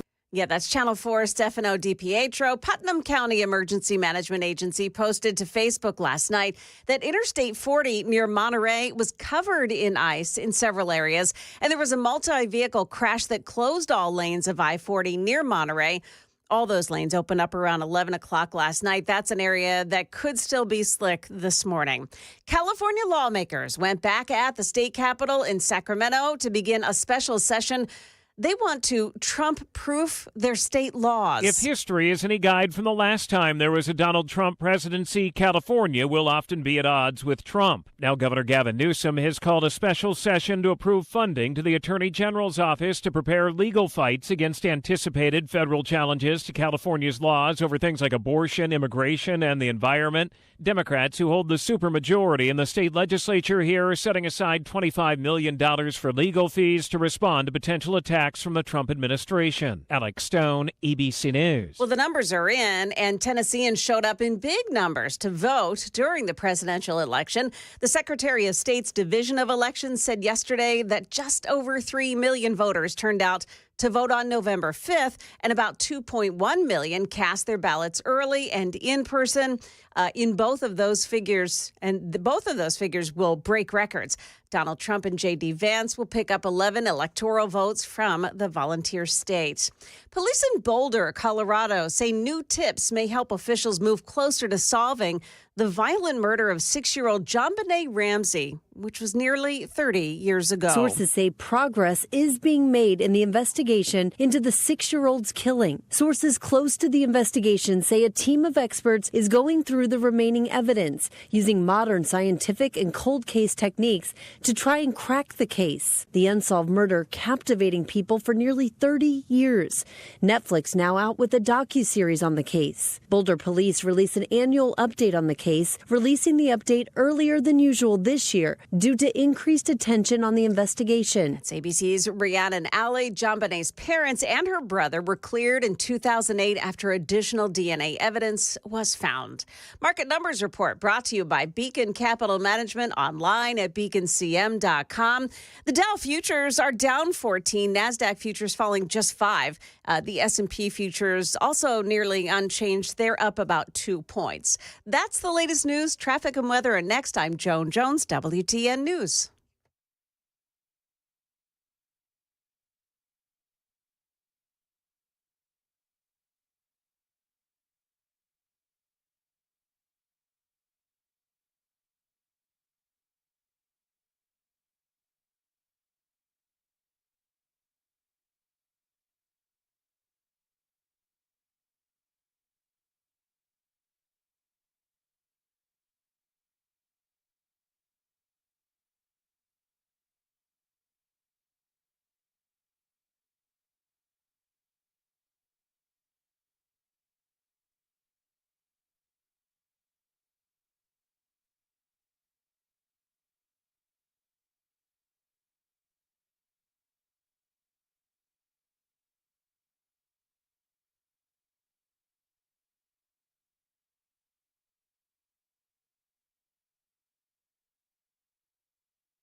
Couple of problems this morning in Madison. It's a crash involving some injuries, Gallatin Pike at Walton Lane, and then a crash in Nashville as well at Hermitage Avenue at Decatur Street. And another one, this one involving some injuries as well. East Nashville, it's at Woodland Street and South 6th Street. Traffic every 10 minutes every morning on Super Talk 99.7 WTN.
.707 Nashville's Morning News on Super Talk 99.7 WTN. Go to my feed on X because we're now getting images. I don't know, Joan, if you've seen this. Johnny, follow me on X I've tweeted this out. So Jill Biden has decorated the White House for Christmas, and it's a circus. Like it's literally like a circus. You've got, I mean, it looks like a circus tent. That's the only, how would you describe this? You've got red and yellow stripes, and it's just, I don't know how else to describe it except, good Lord, it is gaudy. And it is, now, seeing as how Jill Biden dresses, this actually doesn't surprise me all that much, because not only does she have bizarre taste in men, but also she's got bizarre taste in clothing. And now, if you go to my feed on X, you'll see how she has chosen to decorate the White House for Christmas. Wow. It looks like circus. I'm trying to be descriptive, but the only thing I can say is that it's a big circus tent, which actually makes sense because, let's be honest, the White House is full of clowns. Well, do you remember last year how they had the trans people? Yes, doing they had the trans people floating around, all that stuff. I mean, at least it's not that. Should we be grateful that it's not that this year? Oh, this is only what we've seen for today. I mean, who knows? We'll probably, you know what? Maybe they'll have some trans people, dancing around, floating around the, the White House in like clown outfits, which sometimes they already. Yeah. Whatever. I just foresee, for some reason, when I see it, I think of Joan there. I feel like they're playing Feliz Navidad. Yeah. Pretty much. On a loop. Pretty much. On a loop. Why can't they just be classy? They also have this weird Christmas tree it's not a tree. Really, it's like stars stacked on top of one another with a star at the top.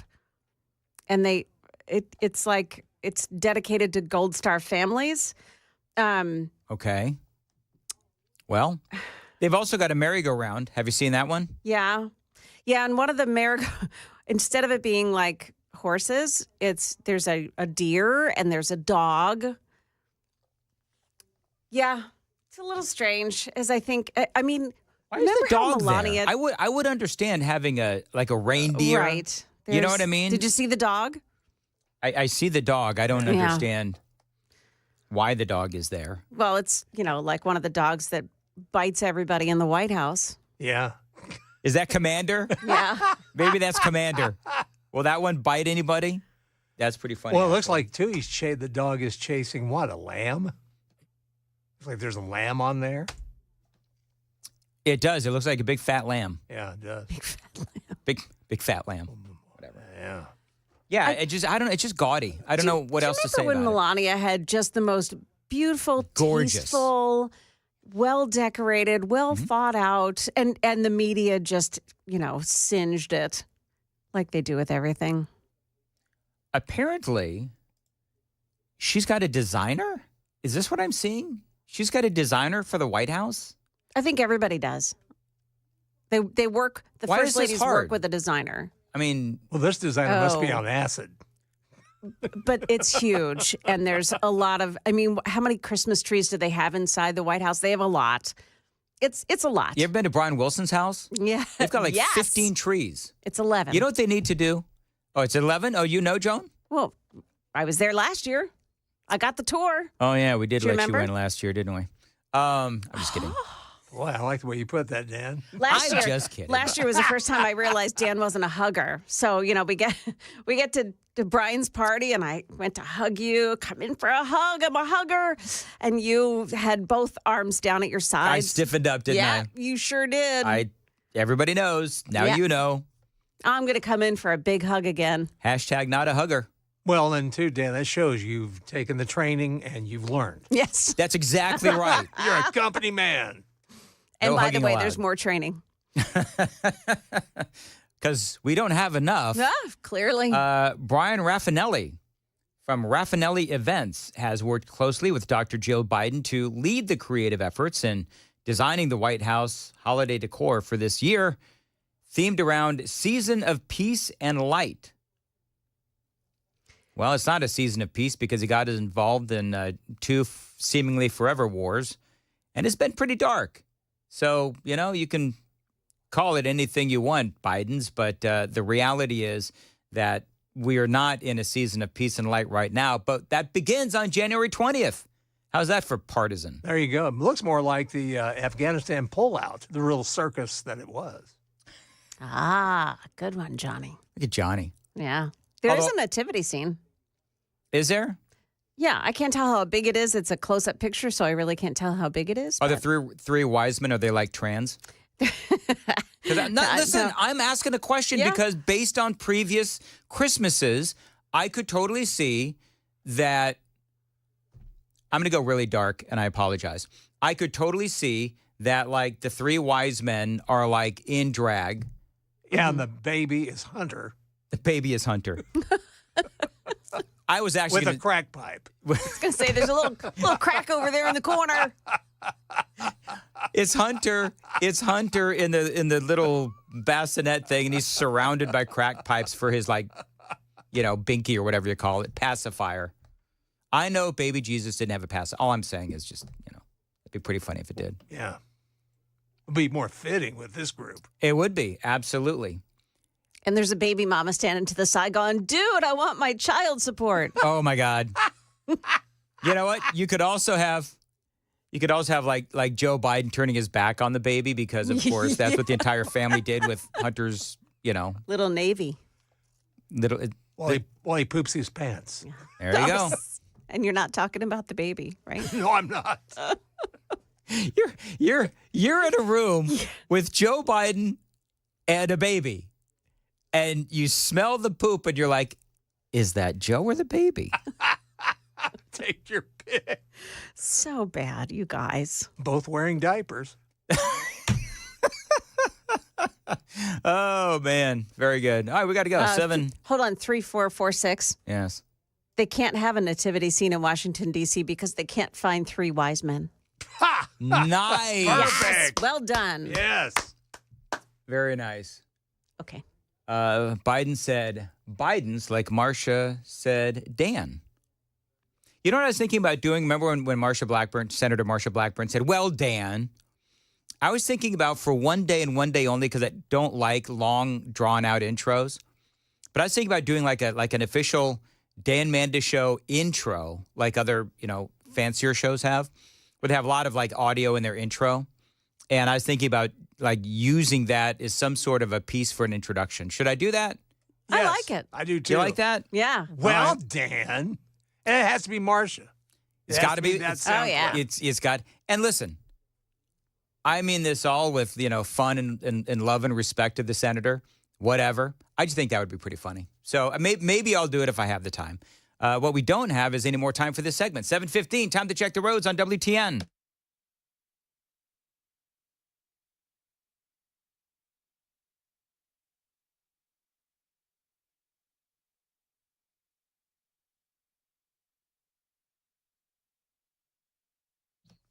$7:16 as far as your weather today, cloudy this morning, sunny by this afternoon. A high of 36 degrees, warmer tomorrow, highs in the lower 50s right now, 27 degrees at Super Talk, 99.7 WTN. So as far as the White House decor goes and how it does literally look like a circus, you can find it on my X feed at Dan Mandis Show.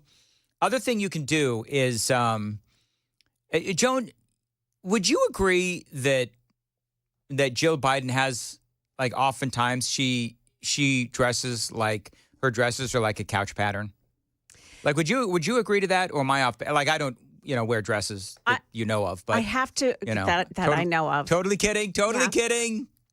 But listen, if I did wear dresses, I would have far better fashion sense than Jill Biden.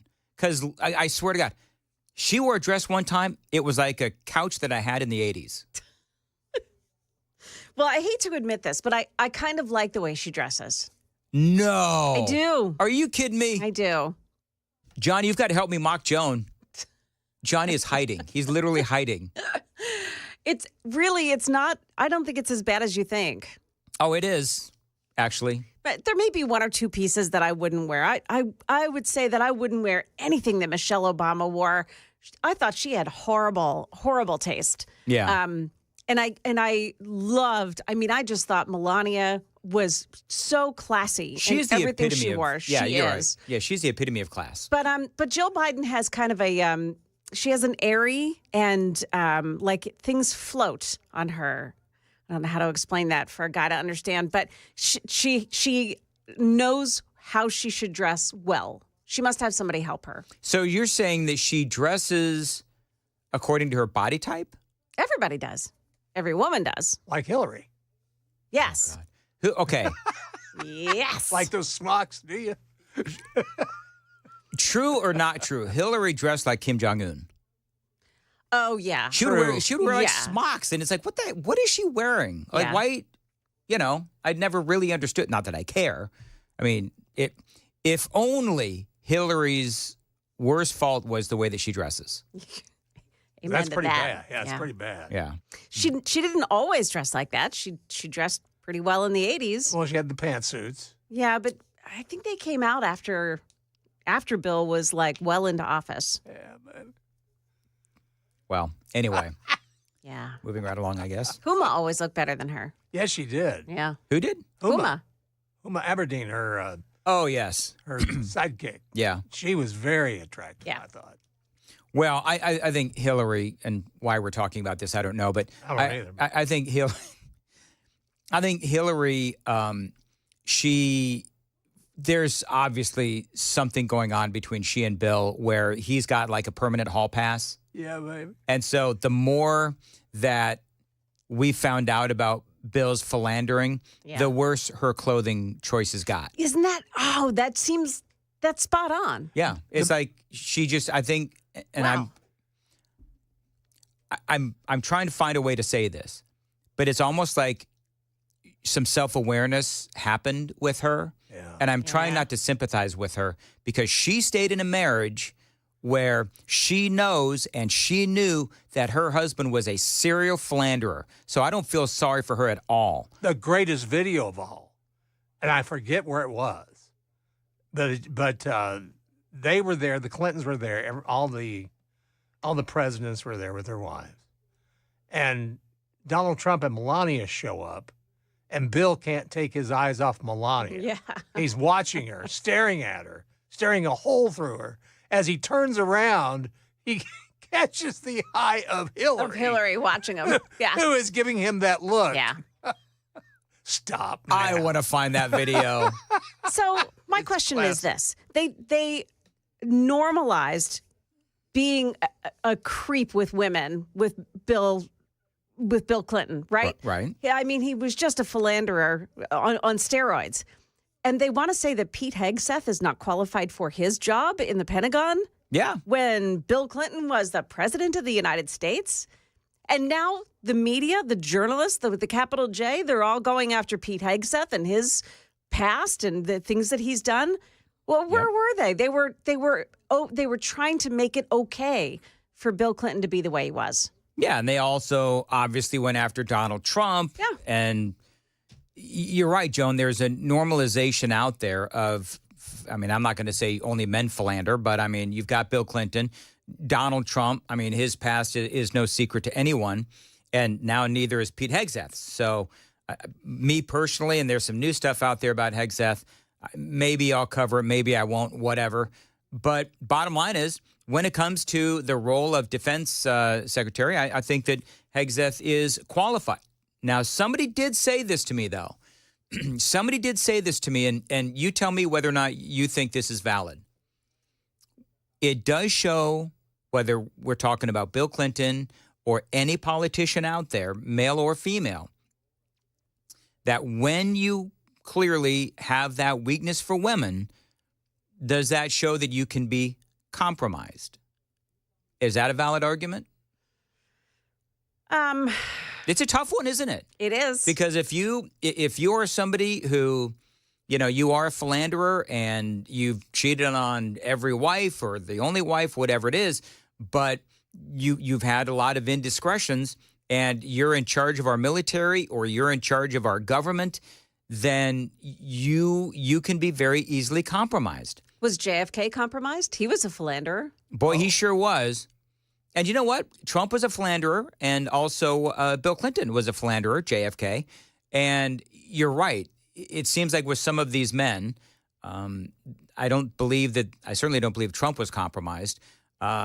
Clinton, whatever, and JFK is, I don't know if he was compromised either. So when it comes to that particular weakness that they had, so there's a lot of philandering, but perhaps they know how to compartmentalize their philandering, and they're careful as to maybe who they're philandering with. I don't know. Money and power will bring that. Power will bring I it. was thinking the same thing. It's actually a measure of power. It has nothing to do with being a philanderer. It's their way of saying, look at me, I'm very powerful and I can have anything in the world I want. There you go.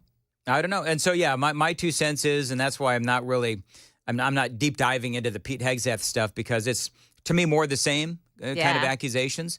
And I think that, if you're interested in that, you can go find it. It's everywhere.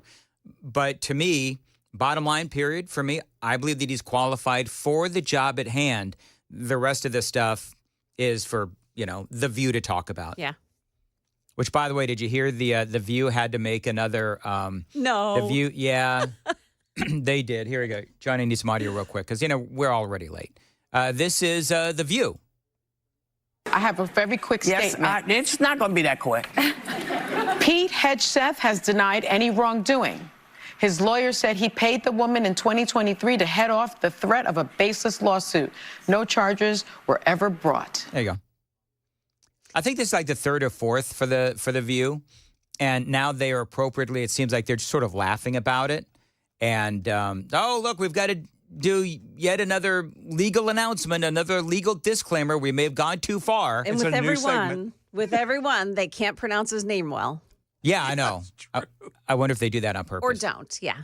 Exactly. All right, 7:25, Nashville's Morning News on WTN. Dan Mandis here. Every night at home, homework time, I thank the Lord for Xfinity Internet. Now, here in my house, we can stay connected with Wi-Fi coverage that delivers the speed we need, and you can too. Now, homework and radio shows, they don't wait for the internet to work. You need a reliable connection, even when everyone is online and working. Now, in my house, I do rely on Xfinity, and I have for years. And if there are issues, Xfinity has 24/7 customer service here for you whenever you need it with in-home Wi-Fi support. And if you're on the go, you can stay connected with over 20 million secure Xfinity Wi-Fi hotspots nationwide. To get started, tell him Dan told you to reach out, 1-800-XFINITY, 1-800-XFINITY, online xfinity.com, or drop into an Xfinity store today for more details.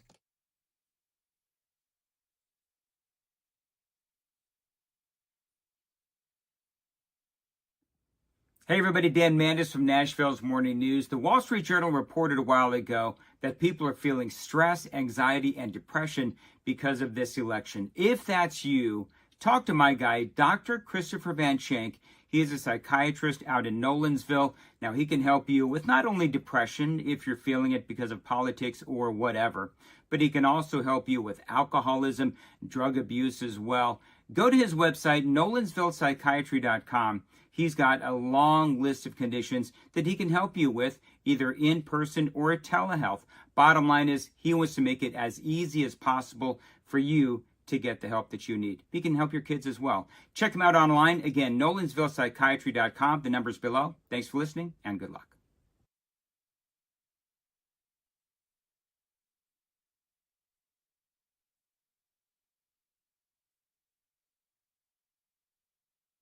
Did you know you're overpaying for your health and wellness products?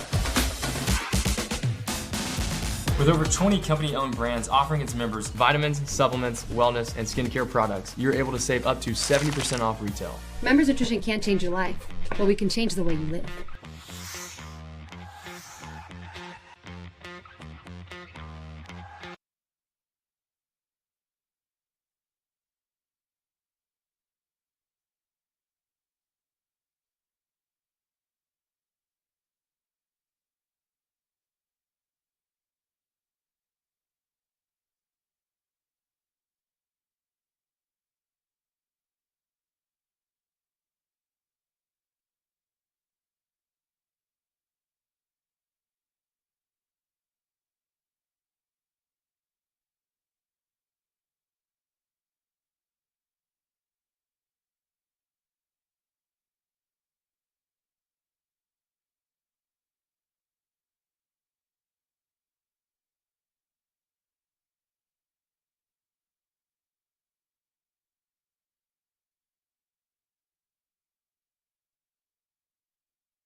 Good morning. It's now 7:30. I'm Joan Jones with your top stories. Overcast 26 now. We'll take a look at the full forecast in just a moment. Well, it looks pretty out there with that dusting of snow, but the snow on the roads played a part in some accidents last night, including in Clarksville on Meriwether Road at Millington Drive and Warfield Boulevard over Wilma Rudolph Boulevard. And as for this morning, it appears that most roads dried up overnight. Commuters, however, should still be aware that overpasses and exit ramps may be a problem. Meantime, NDOT is out with its winter assessment, and it says it is ready for the winter weather with more than a dozen new plow trucks that use a special technology, they say, that helps them to clear the roads faster. This morning, both Nashville salt barns are stocked and ready to go, and brine trucks are filled. Well, NDOT reassessed how they tackle snow removal after last year's massive storm. Philip Hones is the Assistant Director of Operations, and he spoke to Channel 4. We were able to get them more systematically tied together to where we have a better routing system for these trucks. Yeah, Hones says that NDOT will not be responding to snow removal requests anymore. Instead, they'll use their own list to determine the order of their operations. The city of Laverne is short several dispatchers at their 911 operations center. So now it's hoping to contract out for 911 dispatchers from a company in Colorado. Officials say hiring and training new dispatchers takes too much time and effort. The issue will be raised at a city council meeting tonight. Well, Black Friday and Cyber Monday set shopping and spending records this year, but today some are hoping to set a different vibe. Today is a theme too, and it's a little different. It's more about the generous spirit part of the holidays. It's called Giving Tuesday, and last year it reportedly helped raise more than $3 billion for nonprofits and organizations around the world. Giving Tuesday was started 12 years ago at the famous 92nd Street Y in New York City, and has since become its own nonprofit. Every year on the Tuesday after Thanksgiving, organizations will ask folks to consider donating. ABC's Danny New. That's the latest news. Traffic and weather are next. I'm Joan Jones, WTN News. Thank you, Joan. 7:32 on Nashville's Morning News on Super Talk 99.7. Dan Mandis here for my friends at DT McCall's. If you've been thinking about buying a gun safe, but you've been putting it off, now is your time, because at DT McCall's, gun safes are right now sales tax free. They are the largest Liberty Safe dealer here in the state of Tennessee because sells tax-free, of course, and they offer you free delivery and free setup as well. Now, other places are going to charge you at least $500 for delivery and setup in bigger models and $300 for smaller models.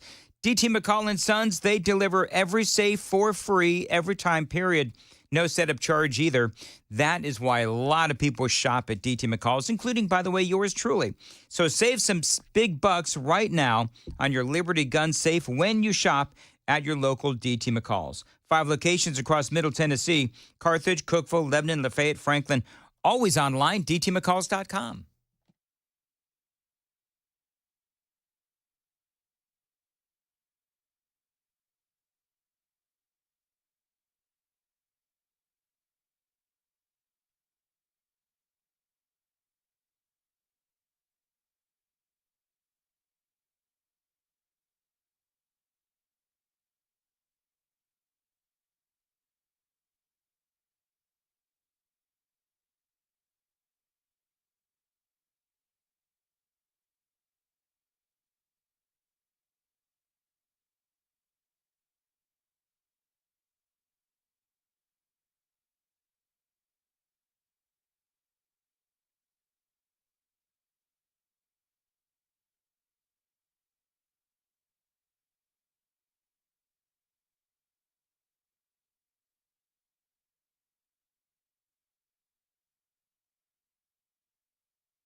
Well, looks like there is a police officer at the Briley Parkway exit, the eastbound off-ramp to southbound Ellington Parkway. That's exit 15A and B. And it's just causing stop-and-go traffic as folks look at the police car. So just be advised that it's slow. Briley Parkway eastbound off-ramp to southbound Ellington Parkway. Also an accident, Berry Hill 65 northbound lanes at I-440. That's exit 80. And then another crash involving injuries East Nashville, Woodland Street at South 6th Street. Traffic every 10 minutes every morning on Super Talk 99.7 WTN.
.38 Nashville's Morning News on Super Talk 99.7 WTN. Good morning to you, friends. It is Tuesday, December 3rd. Hope you're doing well. Dan Mandis along with Johnny B. and Joan Jones. Laura Ingram's show had Governor Ron DeSantis on, I think this was last night, and she asked him what he thought of Kash Patel as FBI director, and he said that he loved the pick, but beyond that, he also said this about Donald Trump and his picks for a cabinet. And so I think Donald Trump in this pick and others, he's making sure he's getting people who have the proper posture to these institutions. These are not the revered institutions that they may have been 30 years ago. These are very problematic institutions. Kash understands that. I think a lot of Republican senators understand that, but apparently not enough do. Yeah, and it's interesting. I've got CNN right now. GOP, FBI is doing an excellent job. You ask Republicans, 2014, 62% of Republicans said that the FBI was doing a good job. These days, that number is 26%. And I'd be willing to bet if you asked your average Republican right now what they think about the FBI, it's not good. And Ron DeSantis, governor for the state of Florida, he is absolutely right when you're talking about Kash Patel and others, is they know what's going on within those agencies. Certainly Kash Patel does with the FBI. Matthew Hurt is joining us on this Newsmaker hotline here on WTN. And Matthew, you just heard what Governor DeSantis had to say about Trump being allowed some deference when it comes to his cabinet picks. I mean, President Trump knows what he wants.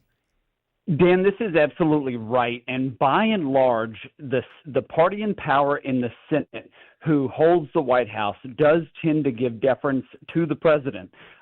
Governor DeSantis is right. What we're seeing as we head into 2025 with these confirmation battles is an unprecedented level of intransigence from the Democrats and maybe some foot dragging from Republicans. And I think the strong words from Governor DeSantis will put some of those Republicans back in their place to give Donald Trump the cabinet he needs to do what he's trying to accomplish over the next 4 years. You know, Matthew, we're talking earlier about all of these accusations against Pete Hegseth. And, you know, we're talking about, does character matter anymore at this point? And I mean, we went all the way back in this conversation with Joan and Johnny. We went back to JFK. Of course, you can talk about Donald Trump, known philanderer. I mean, nobody's ever really denied that. And now we have the situation with Pete Hegseth. And, part of my opinion is that we've got Joe Biden. I don't know if Joe Biden has ever strayed from his wife or whatever, but what I can tell you is that if he hasn't, it doesn't matter. He has completely screwed up the country. And so you've got Washington, D.C. full of people that have no doubt cheated on their spouses. You also have people that have not cheated on their spouses. But the point that I'm making is that just because you've been faithful to your spouse does not mean that you've been faithful to the American people or the Constitution. So I guess my long-winded, of course, question is, from your standpoint, from your vantage point in Washington, D.C., how much will all of these accusations matter at the end of the day to senators about Pete Hegseth, and should he be confirmed?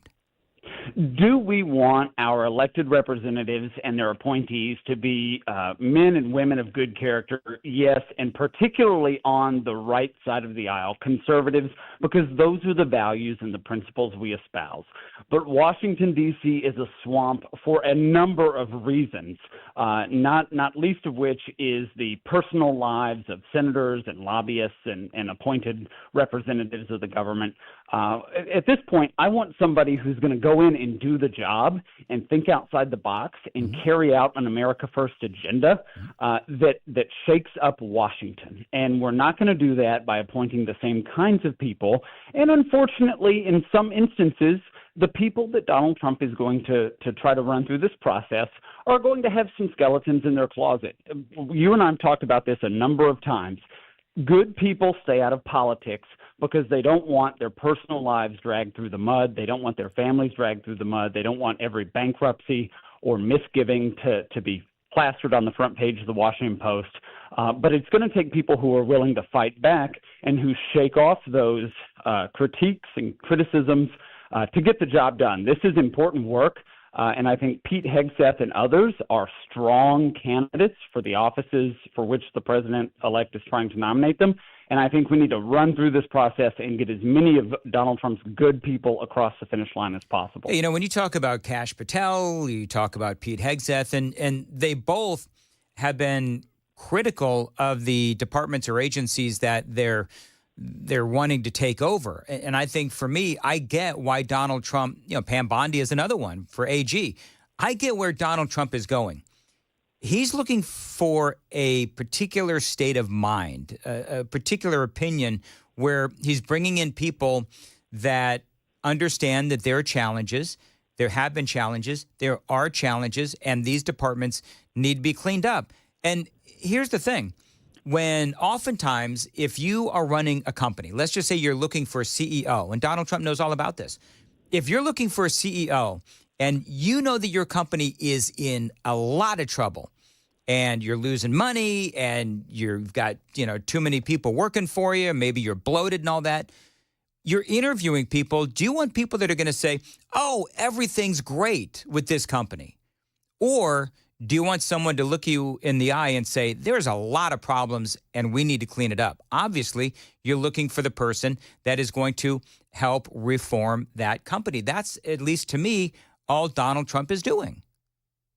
Yes, we need people who will, one, tell it like it is, and two, think outside the box, and three, bring something to the table that isn't the same old status quo inside Washington, D.C. And I think, again, as we look at the personal lives of some of these appointees or nominations as they go through the process, we have seen historically in the last several years conversations about what the D.C. swamp has on good people or has on those people who shake things up.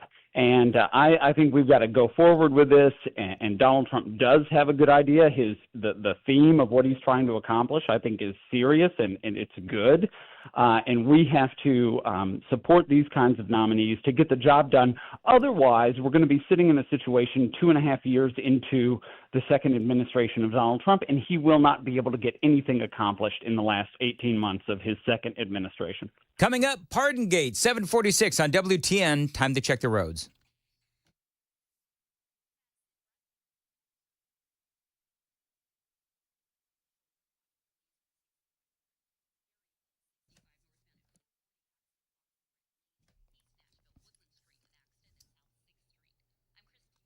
.47 as far as your weather today. Cloudy this morning, sunny by this afternoon. High around 36 right now, 27. Warmer tomorrow with highs in the lower 50s. Appreciate you listening to Nashville's Morning News. Matthew Hurt is joining us on the Newsmaker Hotline. Matthew, I don't know how much time you spend watching viral videos and so forth, but when you talk about Hunter Biden and you talk about the pardon, it was a big topic of conversation yesterday. Here's audio from a video that I've posted to the Dan Mandis Show X feed, and it's audio of Senator Joe Biden. If you have a piece of crack cocaine, no bigger than this quarter that I'm holding in my hand, $1/4 of $1, we passed a law through the leadership of Senator Thurmond and myself and others, a law that says if you're caught with that, you go to jail for 5 years. You get no probation. You get nothing other than 5 years in jail. Mm-hmm. Judge doesn't have a choice. They must be taken off the street. And so on the other side of the screen, you've got, of course, Hunter Biden smoking clearly, I would say, more than $1/4's worth of crack. So I guess the question is very hypocritical, and that is going viral. You're right, Dan, and I've got serious qualms about the disparity between cocaine and crack cocaine. What the Senate did and what Congress did in the 80s, I've got some serious concerns about that. We have a two-tiered criminal justice system that allows politically connected people like Hunter Biden to get off scot-free, and then there are thousands of Americans who have fallen into addiction, fallen into the criminal element that comes with that, and they don't get a break. And they don't get a break because they're not Hunter Biden. This is hypocrisy. This is nepotism. This is a dangerous place to be. And I was encouraged yesterday, Dan, on X, seeing a few Democrats, a few progressives call into question the motivation behind this pardon. It is so wide-ranging. There was one issue where Hunter Biden didn't pay, I think, $300,000 in rent on a place that he rented out in California, and even that is pardoned. So there's wide-ranging implications to this, both on the victims of Hunter Biden's largesse and connection to Joe Biden, and then there are serious questions abound about what it means to be well connected in the political space. Well, and of course, the pardon goes back to 2014 when Hunter started working for Burisma.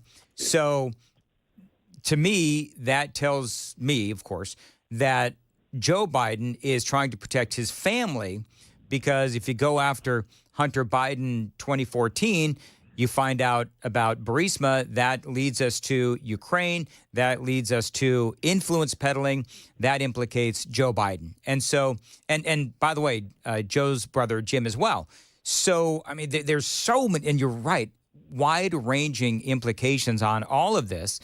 And I think that, Joe Biden's legacy was already, dude is a walking stain when it comes to his legacy. And I don't think that, for me, I don't think his legacy can get any worse, to be honest. Well, and this is, again, why it is so important that these nominations that Donald Trump has put forward are seriously considered and confirmed, because they are not the swamp dwellers that Joe Biden has surrounded himself with, including members of his own family. This is again, one of the major themes of Donald Trump's accomplishment, or what he's trying to accomplish as he goes into his second term, is draining the swamp and actually putting people in place who are competent, who are capable, and who can get things done outside of the way that D.C. thinks. So yeah, this is a terrible precedent for the president to pardon his son. The wide-ranging implications of the pardon are serious, and we should be asking tough questions about it. All right. Matthew, did we miss anything here? I think it was a pretty wide-ranging interview, but I don't think we missed anything, did we? Whirlwind conversation, Dan. If we did miss anything, you can catch it on my X at Matthew Hurt, MattheWHurtt. All right, 7:52, Nashville's Morning News on Super Talk 99.7 WTN. That video, by the way, of Joe Biden holding a quarter, talking about crack cocaine, and, if you're caught, you're going to spend 5 years in jail. The other side of the split screen is Hunter Biden smoking the crack cocaine and really talking about the disparity. And by the way, also in that video, you also see a bunch of men behind bars spending literally time in prison for something that Hunter Biden has now been pardoned for. It is unbelievable. So yeah, I think that Joe Biden is a walking stain in more ways than one. It is 7:52 on Nashville's Morning News on Super Talk 99.7 WTN. Dan Mandis here for Window Nation. If you want to upgrade your home and save money, listen to this great deal from my friends at Window Nation. They're offering an incredible discount right now on new windows. It is their incredible end of the year sale, and it is a big one. And it's going on right now. Get 50% off all window styles. That's 50% off all window styles plus 0% interest for 72 months. That is 6 years with no interest. And you also get another 10% off with Window Nation. Now, listen, it is getting colder. If you've got old and inefficient windows, then you've got your warm air inside. It is leaking outside, and you've got that cold air coming in. You save on your new windows from Window Nation, and you're going to save on heating bills as well. So give your home the gift of great windows for Christmas and check out the great savings with Window Nation. Remember that great deal. Get 50% off all window styles plus 0% interest for 72 months. 6 years, interest-free. You also get another 10% off. Tell them Dan Mandis told you to reach out. 866-90-NATION is the phone number. 866-90-NATION. You can always find them online. It is windownation.com, 753. And Joan Jones is waiting patiently in the WTN newsroom. And Joan, what's coming up? I'm really not that patient. Got a road closure to tell you about because of a water main break. Also, there is a bizarre story about a woman who's stowed away on an airplane during the Thanksgiving rush. It's an interesting one. Those stories coming up at 8 o'clock on Super Talk 99.7 WTN.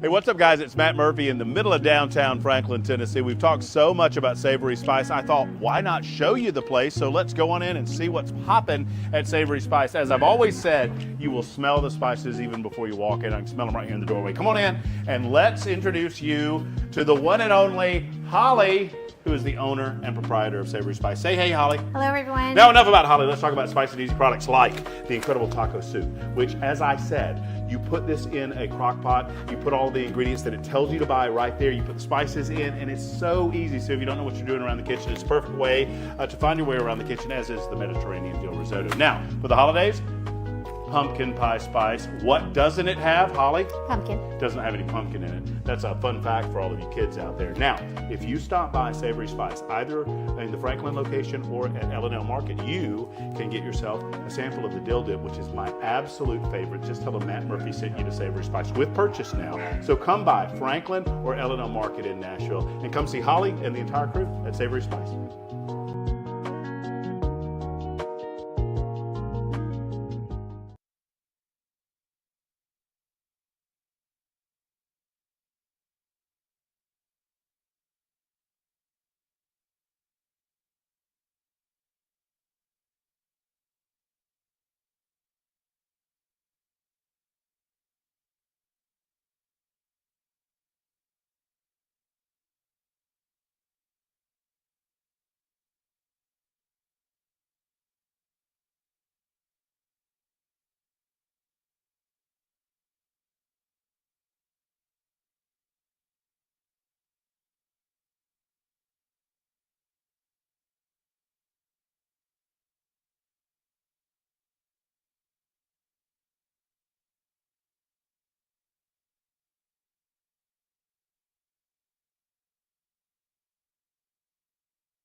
morning. It's 8 o'clock now. I'm Joan Jones with your top stories. Got to let you know about a crash on 24, the eastbound lanes just before I-40. It's stopped in the right lane there because of that crash, and stop and go traffic from Rocky Fork Road overpass until that point.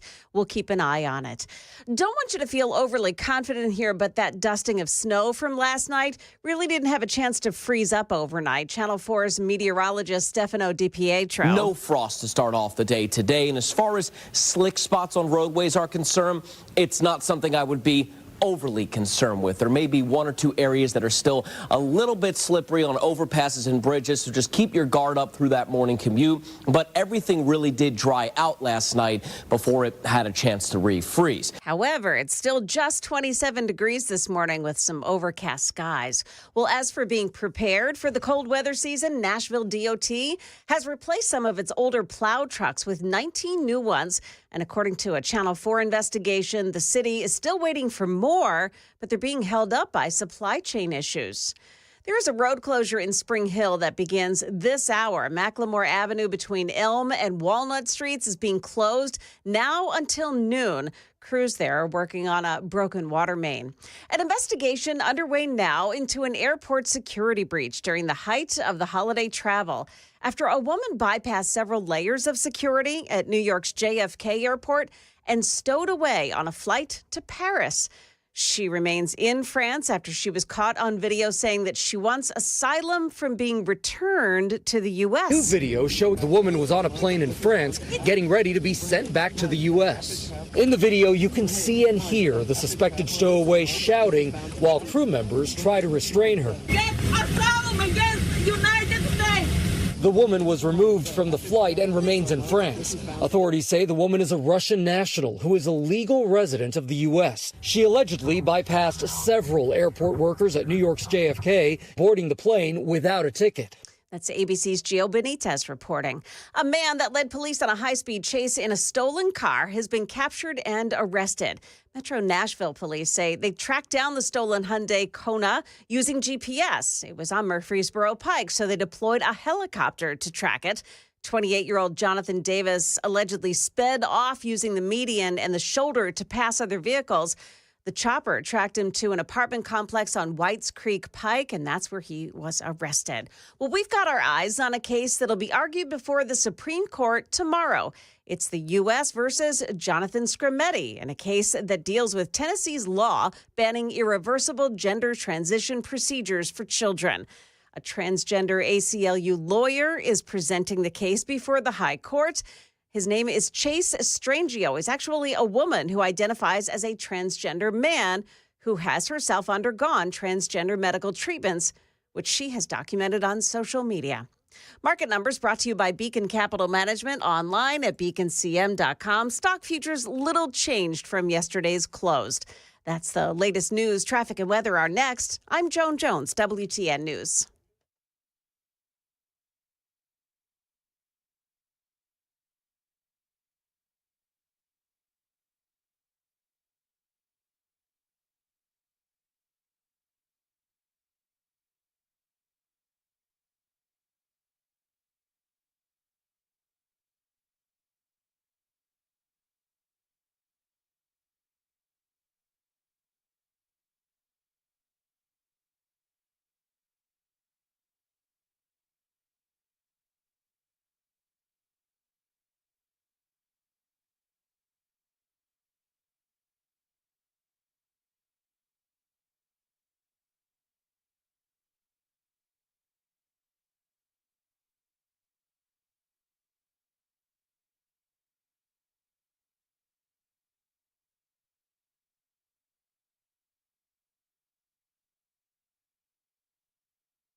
Okay, so we have that crash on 24, the eastbound lanes, just before I-840. The right lane is blocked off there by a crash, and traffic is stop and go up until that point. Got a crash in Nashville, too. It's on Nolensville Pike, southbound past Ocala Drive, and a pothole reported.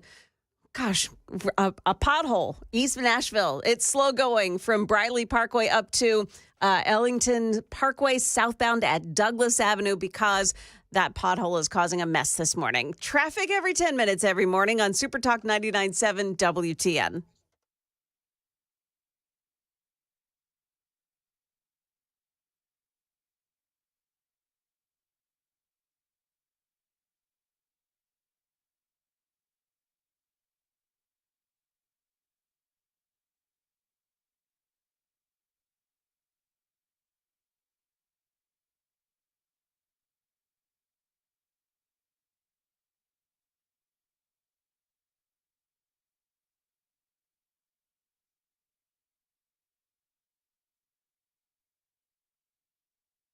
Information fueled, opinion driven. This is Nashville's Morning News with Dan Mandis. And so, my fellow Americans, we talk news. 8:07, Nashville's Morning News on Super Talk 99.7 WTN. Good morning to you, friends. The Super Text line is open, 615-737-9986. Tuesday, December 3rd. So Donald Trump has been having some fun with Justin Trudeau over there in Canada. So, of course, y'all know about the tariffs, right? Trump wants to throw down 25% tariffs on Canada and Mexico. And if they don't, then he is going to impose 25% tariffs. So anything that is sent into America, via imports from Canada or Mexico coming into America, 25% tariff. Now, this is being reported by Fox News, and I find this hysterical. We are told that when Trudeau told President-elect Trump that new tariffs would kill the Canadian economy, Trump joked to him that if Canada can't survive without ripping off the U.S. to the tune of $100 billion a year, then maybe Canada should become the 51st state and Trudeau could become its governor. So, if you see the photos, you've got Trudeau sitting next to Donald Trump and a big round table, and you see a lot of Trump allies that are there. And so Trudeau, clearly, he had to have a nice little chuckle, but it's almost like a courtesy chuckle because he knows that he's the butt of the jokes. The sources, this was not one but two different sources, said that someone at the table suggested Canada would really be more of a liberal state, which of course cued more laughter. Trump then suggested that yes, Canada could be divided into two different states, a conservative and a liberal state. He then told Trudeau that if he didn't stop people from flowing over the northern border, Canada could become one or two U.S. states, the sources said. Well, the exchange prompted laughter. Sources also telling Fox News that Trump gave a serious message to Trudeau about immigration enforcement. Now, let's all be honest. One of the things that Donald Trump ran on and won on was illegal immigration and his promise to stop it, whether it's coming from the southern or the northern border. A Canadian Broadcasting Corporation report from last week found that the U.S. Border Patrol had intercepted more than 21,000 migrants crossing into the U.S. from Canada during the first 10 months of the year.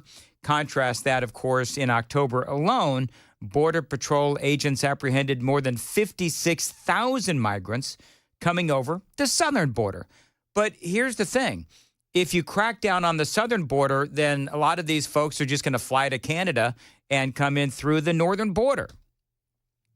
So it's got to be both. I mean, that's one of the big points that Donald Trump has been making.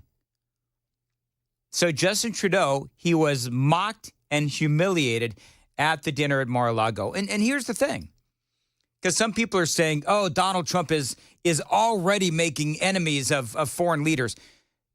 Justin Trudeau has been mocking Donald Trump for 4 years. And he did some mocking as well when Trump was, in power in that first term. So here's the thing about Justin Trudeau.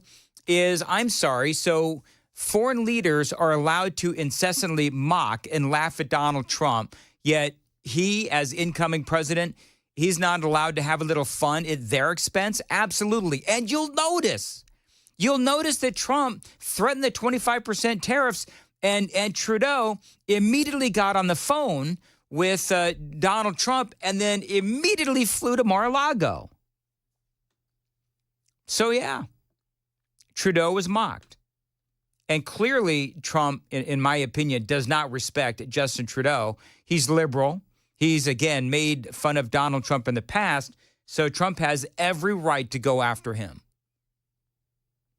But remember this audio from Kevin O'Leary. Played this for you a while ago, where Justin Trudeau, at this point, he's not really even relevant, and neither are his politics. Trudeau is a really unpopular leader, and in the parliamentary system, he'll be getting whacked soon. Trump will not be negotiating with Trudeau. He'll be dealing with a guy named Pierre Poilievre. I think Trump should invite him down to Mar-a-Lago now. I don't know what the protocol and all that is, but he'll be dealing with Pierre. He might as well. He was much more ideologically aligned with Trump. Yeah, and I think what we're seeing is the world is changing in front of our eyes with the election of Donald Trump, where, I mean, the whole DEI thing, we've talked about that at great length with Robbie Starbuck, who has been picking off DEI companies left and right. And his latest victory, of course, is Walmart, who have completely dropped their DEI policies.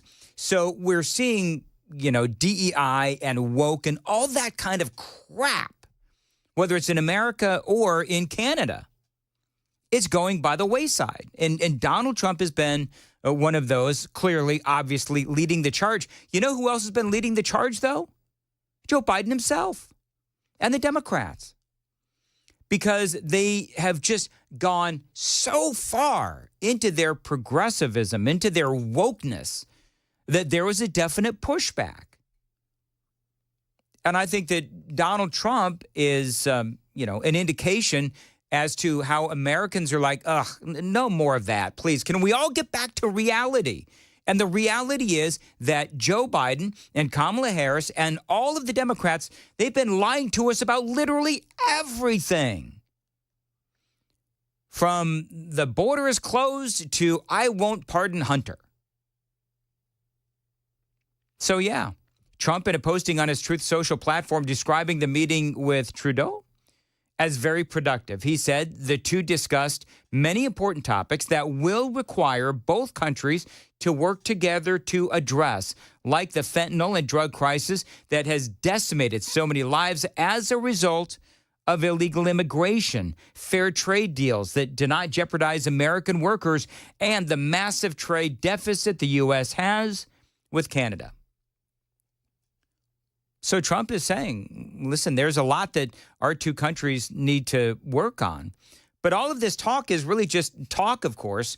What would the end result be in higher tariffs against Mexico and Canada, also China 10%? Because there's a lot of debate over that. Some people will say, oh, well, the 25% tariffs with Mexico and Canada. So if there are products coming into our country from those two countries, imports, if you will, well, then ultimately those costs are going to end up being paid for by the American people. And it'll be just like another tax. Others, though, are saying, no, it's not going to be paid by the American people. It's going to be paid by the companies themselves. If they want access to the Americans and our buying power, then they're going to have to deal with the 25% tariff. If Canada doesn't do what they're supposed to do and Mexico doesn't do what they're supposed to do per Donald Trump and curtail illegal immigration. Now, yesterday, I spoke with E.J. Antoni with the Heritage Foundation. He's also been on Fox News. And he says that higher prices could be balanced out by lower taxes. Really like this idea of pairing these tariffs with reductions in domestic taxes. In other words, we're going to reduce things like the federal income tax in exchange for these tariffs. So at the end of the day, I don't see why you would see any change in terms of what Americans are actually having to pay. So, yeah, I mean, obviously, we're going to have to see what happens. Trump swears, absolutely swears, the countries involved will bear the burden of the higher costs. But others say, again, that it'll eventually land on the consumers here in America. But you see, I don't think Trump is really looking for tariffs. He wants help on illegal immigration. I've got more on that straight ahead. 8:15, time to check the roads on WTN.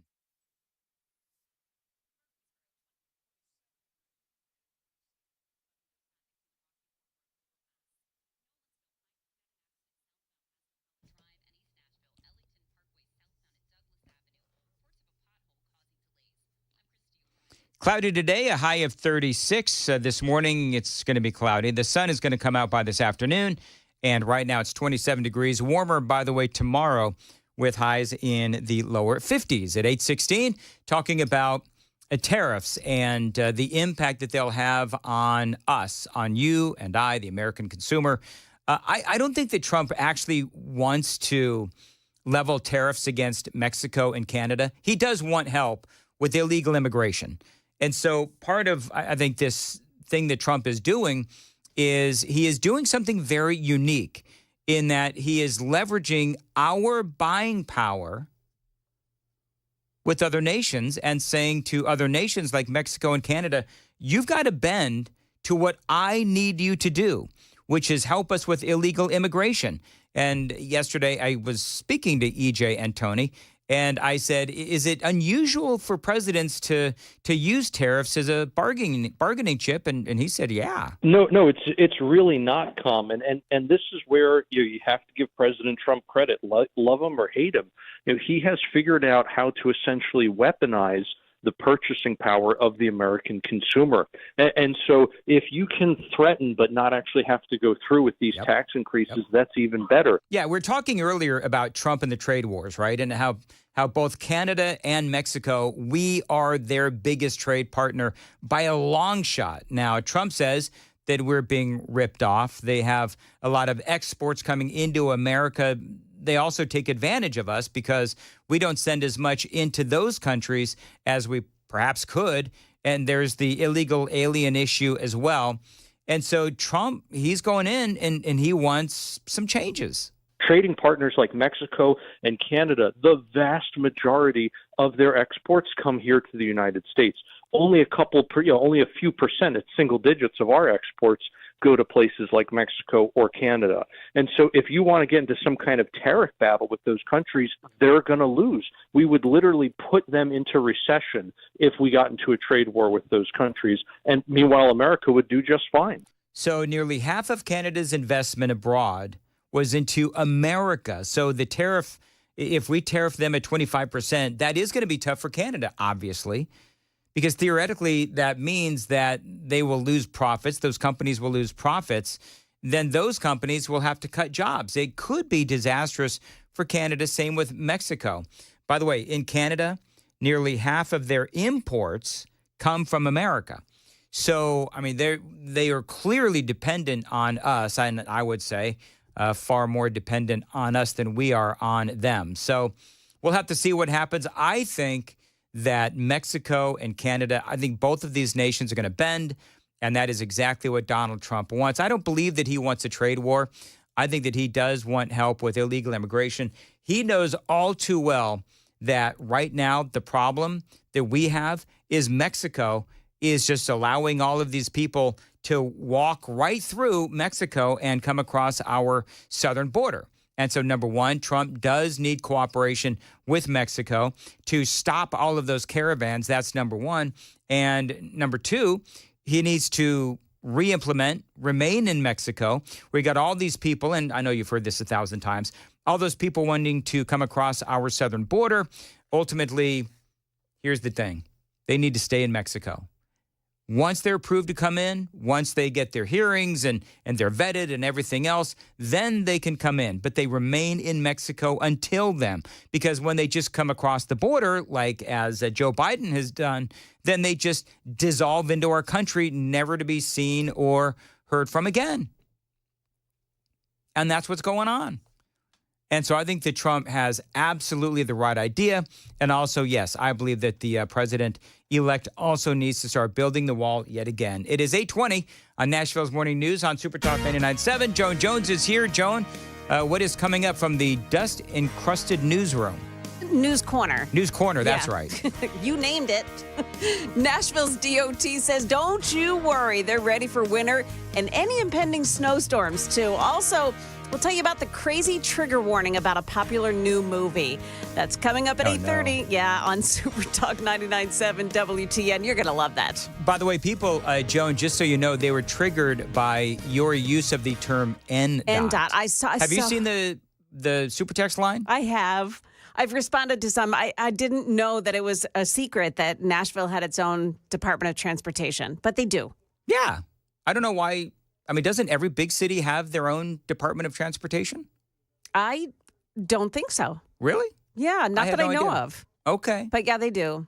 They do. So I've answered some of the super texters who are sweet. They listen very Carefully. intently. They do. They do. So I Boy, don't appreciate I that. know it. Yeah. I say just the wrong thing. I like mispronounce a word, which happens every now and again.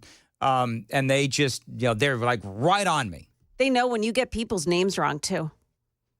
Have I gotten, when I called you, what did I call you? Jane? I think Jane. I called you Jane. Yeah. Yep. I called okay. Chris. What did I call Chris's wife? Was it? You called her Victoria. Victoria, and it's Virginia. Yeah. I did. Yeah. You know, it's also great about my life around here. Nobody ever forgets. Like all of you people are like, my wife, who also never forgets. Yeah. When I make a mistake, If you see, it's like locked into that head of hers, and she just remembers and reminds me of it when it's convenient. It's just that you take it so well. So, if you were... No, I don't. Sure you do. Hashtag trendsetter, baby. I'm going to take that thing Like away from you, that. Johnny. All right. By the way, Chris Hand is back today, I believe. Oh, yay. So we'll visit with Chris. Glad and he decided to come to work today. He did, and we're going to talk about, should I throw my my turkey joke on him? Do you think he heard it? Yeah. Should I for throw that down sure. for Chris? Yeah. Okay. I'm going to, Johnny's laughing.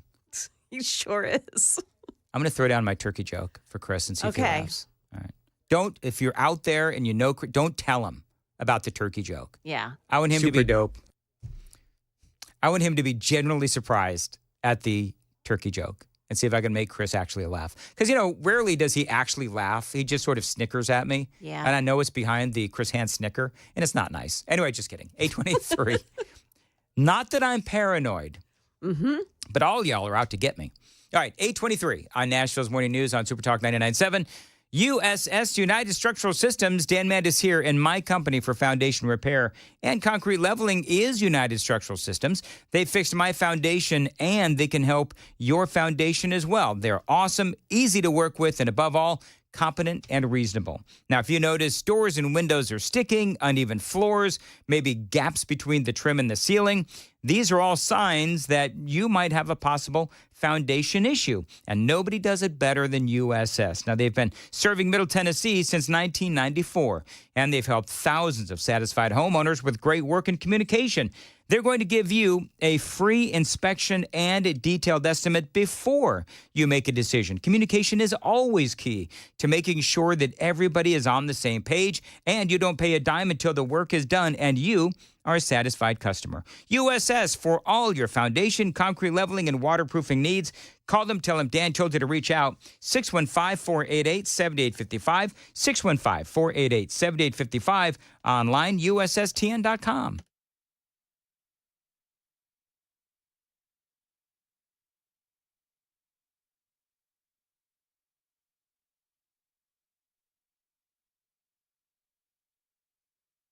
Hey, what's up, guys? It's Matt Murphy in the middle of downtown Franklin, Tennessee. We've talked so much about Savory Spice. I thought, why not show you the place? So let's go on in and see what's popping at Savory Spice. As I've always said, you will smell the spices even before you walk in. I can smell them right here in the doorway. Come on in and let's introduce you to the one and only Holly. who is the owner and proprietor of Savory Spice. Say hey, Holly. Hello, everyone. Now, enough about Holly. Let's talk about spicy and easy products like the incredible taco soup, which, as I said, you put this in a crock pot, you put all the ingredients that it tells you to buy right there, you put the spices in, and it's so easy. So if you don't know what you're doing around the kitchen, it's a perfect way to find your way around the kitchen, as is the Mediterranean dill risotto. Now, for the holidays, pumpkin pie spice. What doesn't it have, Holly? Pumpkin. Doesn't have any pumpkin in it. That's a fun fact for all of you kids out there. Now, if you stop by Savory Spice, either in the Franklin location or at L&L Market, you can get yourself a sample of the dill dip, which is my absolute favorite. Just tell them Matt Murphy sent you to Savory Spice with purchase now. So come by Franklin or L&L Market in Nashville and come see Holly and the entire crew at Savory Spice.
Good morning. It's now 8:30. I'm Joan Jones with your top stories. Well, after that dusting of snow last night, it appears that the roads have had a chance to dry out just enough to make it a smooth commute for most of us this morning. NDOT, that's Nashville's Department of Transportation, wants us to know, though, that in the event of another big storm like we had last year, they are ready with new plow trucks that use a special technology.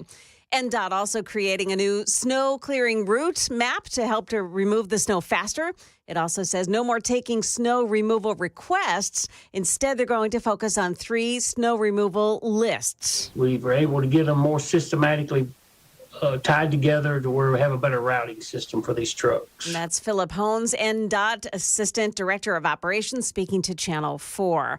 President Trump has announced this morning that he has been invited to the reopening of the Notre Dame Cathedral next weekend. On his Truth Social account, the president-elect praising French President Emmanuel Macron's wonderful job restoring the cathedral, he said, to its full level of glory. In the spring of 2019, that cathedral suffered a devastating fire with its spire and wooden latticework of the roof collapsing. Well, a lot of Americans went to see the new movie Wicked over the holiday weekend. Now comes word that the British Board of Film Classification is out with a trigger warning about the movie for the potential discrimination against green-skinned women and the persecution of talking animals. No, really, it's true. Is this a joke? It's not a joke. They really said that. Are there a lot of green-skinned women out there? I know of none. The potential discrimination against green-skinned women and the persecution of talking animals. You'll notice I'm focused on the green-skinned women. Yeah. Yeah, you are. I'm not talking animals. Yeah. Talking animals, yeah. Could be visiting Martians, Martian Are you women. sure this is not from The Onion? I don't think so. I don't think so. I heard it yesterday. I've seen it in a couple of places this morning. I think it's for real. Okay. Yeah. All right. It's just crazy. It's crazy. Yeah. I'm just trying to. I know what you people are thinking. Mandis wants to know where all the green-skinned women are at because he thinks they're hot.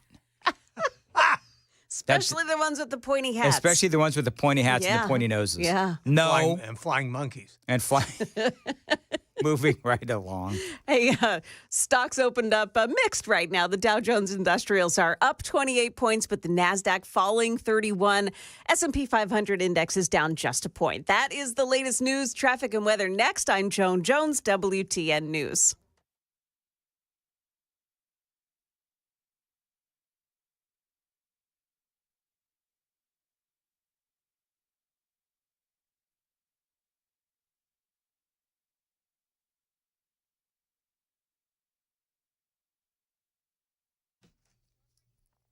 $8:33 on WTN. Spend time where it matters most this holiday season and sell your home fast with a guaranteed offer from Mark Spain Real Estate. Don't worry about showings, open houses, or spending money on costly repairs. The guaranteed offer from Mark Spain Real Estate allows you to bypass the market, receive an all-cash offer, and close in as little as 21 days. Now, one of their clients, Tom, said, Mark Spain Real Estate sold my home quickly and for more than I expected. The entire process, he says, was easy and stress-free. He says, I highly recommend Mark Spain, and so do I. I've been talking about Mark Spain for a lot of years, friends. Now, if you're looking for a hassle-free experience like Tom's that makes you the most money with the less hassle, my friends at Mark Spain Real Estate make selling your home simple. They've got over 12,500 five-star reviews. Mark Spain Real Estate knows what matters most, a quick sale and maximum profit. So call them at 855-299-SOLD, 855-299-SOLD. Find them online. It is markspain.com to get a guaranteed offer on your home today. That's markspain.com and start packing.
It's a crash in Murfreesboro, 24 the eastbound lanes just before I-840. That's exit 74. The crash there is blocking off the right lane. Traffic every 10 minutes every morning on Super Talk 99.7 WTN.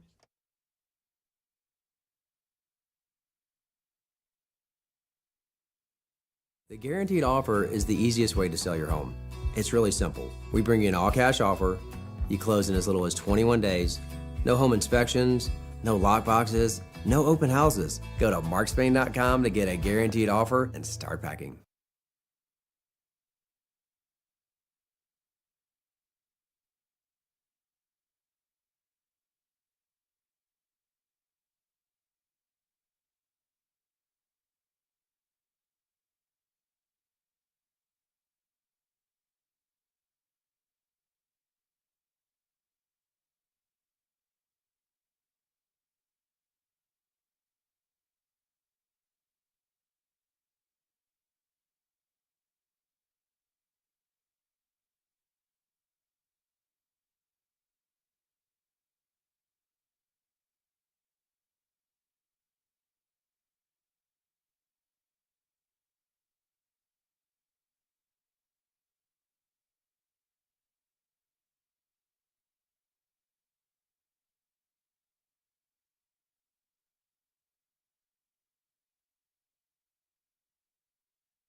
Eight 28, Nashville's Morning News on Super Talk 99.7 WTN. Welcome on into the Gang of Four.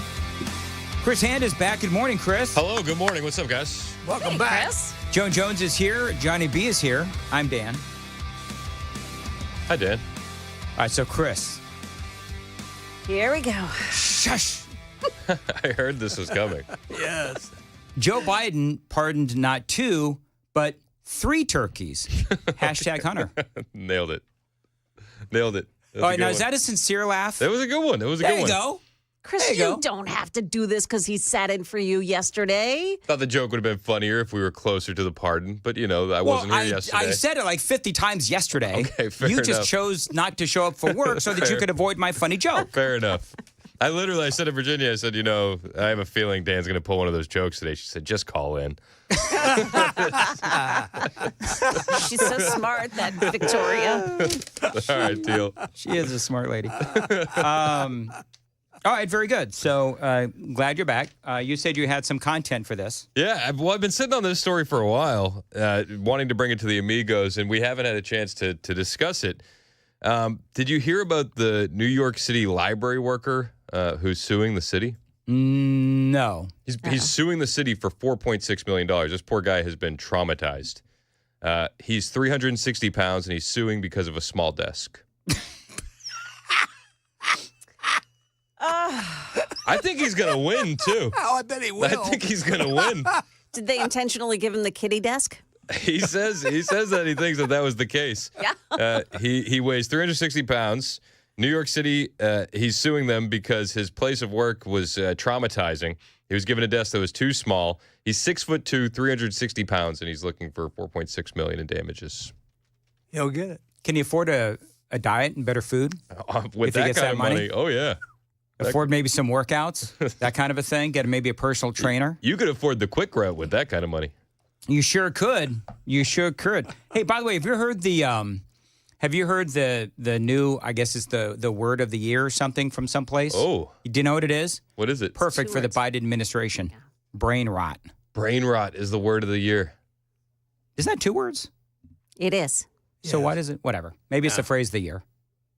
That's a pretty short phrase. Yeah, I don't know. Brain rot. Somebody please Google brain rot and tell me what it is. Just pull up that clip of The View you played earlier. Oh, yes. That's Brain rot. It's audio brain rot.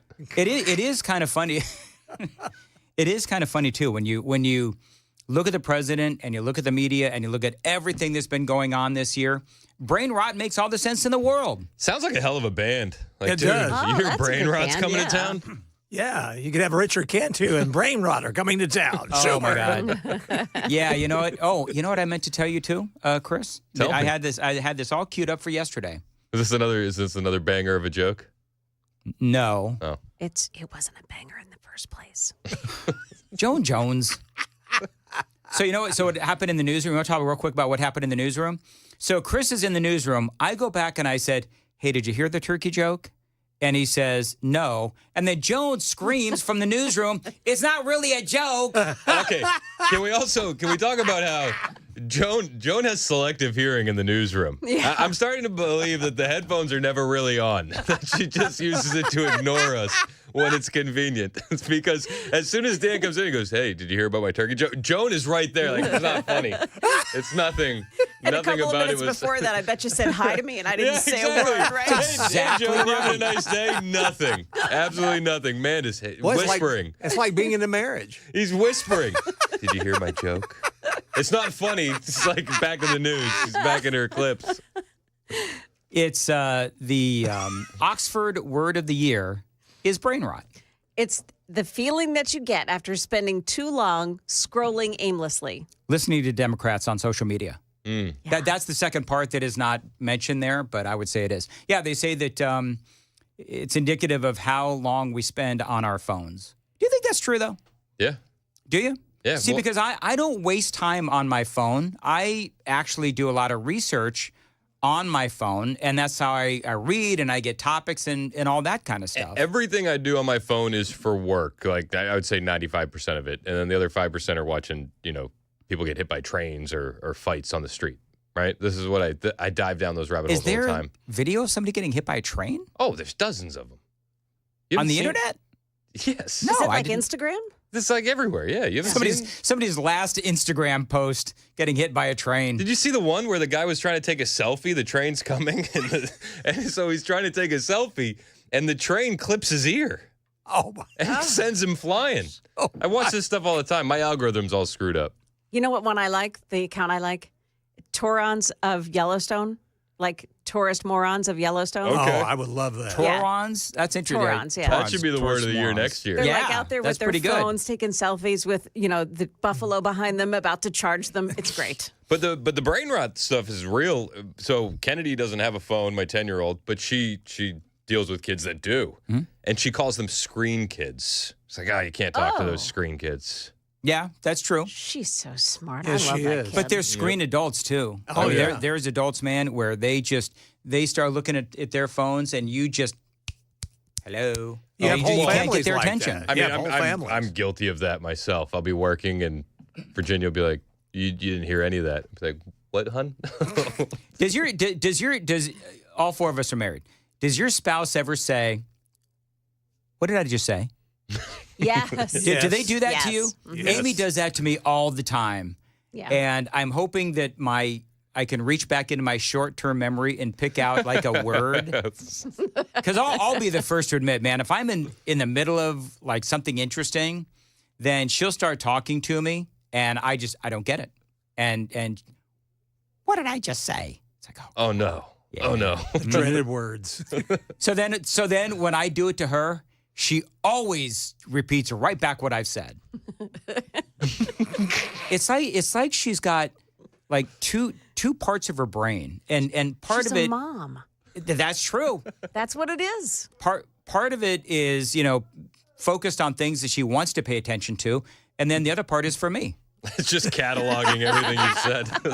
The Dan part of her brain. The Dan part of her brain. Yes, that's exactly right. By the way, speaking of the lovely Mrs. Mandis, Who speaks like this? On when? Apparently.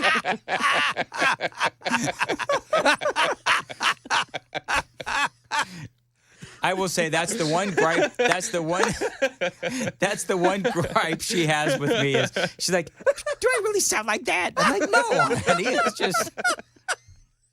So she's tried to do a voice of mine, and she just can't get that high. She can't. Chris, that was so perfect. Oh, man. All right, good. Oh God, you're killing me, man. Anyway, she reminded me on Wednesday. I actually have seen Planes, Trains, and Automobiles. You've seen it. After all of that conversation you and I had on Wednesday, and you were like, coming down on me. I'm actually more disappointed now. And Chris? You watched it and you don't remember it? Hey, Chris, not only that, he cried. You cried? Amy says that I cried at the end. Now, and he can't remember it. She said, remember, it was like John Candy and Steve Martin. They're trying to get home. And at the end, when you find out about John Candy. Whoa. Don't spoil spoiler. it. Don't spoil it. Yeah. All right. This movie's only been out since '89. Listen. You got to put a spoiler alert in there. Joan has not seen it either. I have not seen Well, it. I've seen it, so yeah. I haven't. And you sat there silently while I paraded Mandis the other day? I was not going to invite any of that on me. Interesting. I give it all to Mandis. Oh, no, it's all fun and games as long as it's Mandis under the... By the way, speaking of which, so Joan was talking about how Wicked, this is right up your alley. Yeah. So there's an actual trigger warning for the movie Wicked. And their trigger warning for, is it green-skinned women? Because she's abused by, she's mocked and abused. Yeah, and talking animals. Yeah. There's trigger warnings for that. I don't really understand. Which group is hurt more? Yeah. Which group is more oppressed? Yeah. It's from the British Board of Film Classification. It's not here, at least. Of It's course. I dare say. Yeah. They'll put you in jail if you put a bad review about Wicked on Facebook in England. It's just not cricket. Boy, they sure will, won't they? Speaking about, you want to talk about, well, you know what? Brain rot is from the Oxford Word of the Year. That's right. Yeah, isn't that like Britain? Didn't that come out of Britain? Yes. So that makes all the sense in the world. Brain rot, Britain. They've been dealing with that for a decade at least. Mm-hmm. Oh, hey, we've got an update. John, I need some audio. You guys remember this? Why'd you kill the cat? Someone got rubber gloves. She's covered in blood. Smile for me. Did you eat that cat? How could I ever forget, Dan? Remember she had like... That's gonna be burned into my memory forever because he wanted to see her smile to see the cat in the teeth. Yeah. I mean, she's got like fur all over. Oh, God. Anyway. Purdue. The Ohio woman charged with killing and eating that cat has now pleaded guilty to animal cruelty. Oh. Wouldn't it have been kind of funny if she actually had one of the cat's claws and was like picking her teeth with it? People are eating breakfast. Boy, too bad this cat's dead. He would have loved this. No, it was late at night. I think that was dinner for her. Yeah. Little late night snack. Yeah. Yeah. And it turned out she apparently was not a Haitian refugee. I remember that day, man. It was Haitian, right? Was it Haitians? Yeah, Haitians. God, that's so funny. Yeah. But animal cruelty is she killed the cat. Yeah. So yeah, that's kind of cruel, and she ate it as well. Although the cat didn't care because it was already dead. Was it dead at the time? Are you saying that she ate the cat alive? I was under the impression that there was at least some twitches happening as the feast ensued. See, this is why cats should not be declawed. They can't defend themselves. There you go. Thank you. Let's take some hard stances on this show. Super Texters, what do you think? All I'm saying, fine. What do you have? I thought that was good. Yeah, that is good. The Ohio woman charged, and she has now pled. But is she going to get any time for eating this cat? Or are they going to say, she's obviously mentally unstable. Let's give her a free room and board near a school. And she was hungry. Come on. Yeah. I don't know what's going to happen to her. I bet you she's already out on the streets. I don't know. You know, if she if she went to jail and she requested like special meals, would it be like cat? And they would have to oblige her. Well, they would. I mean, if that's her thing. The Muslims get what the kind of meals do they have? Is it halal? Halal meals.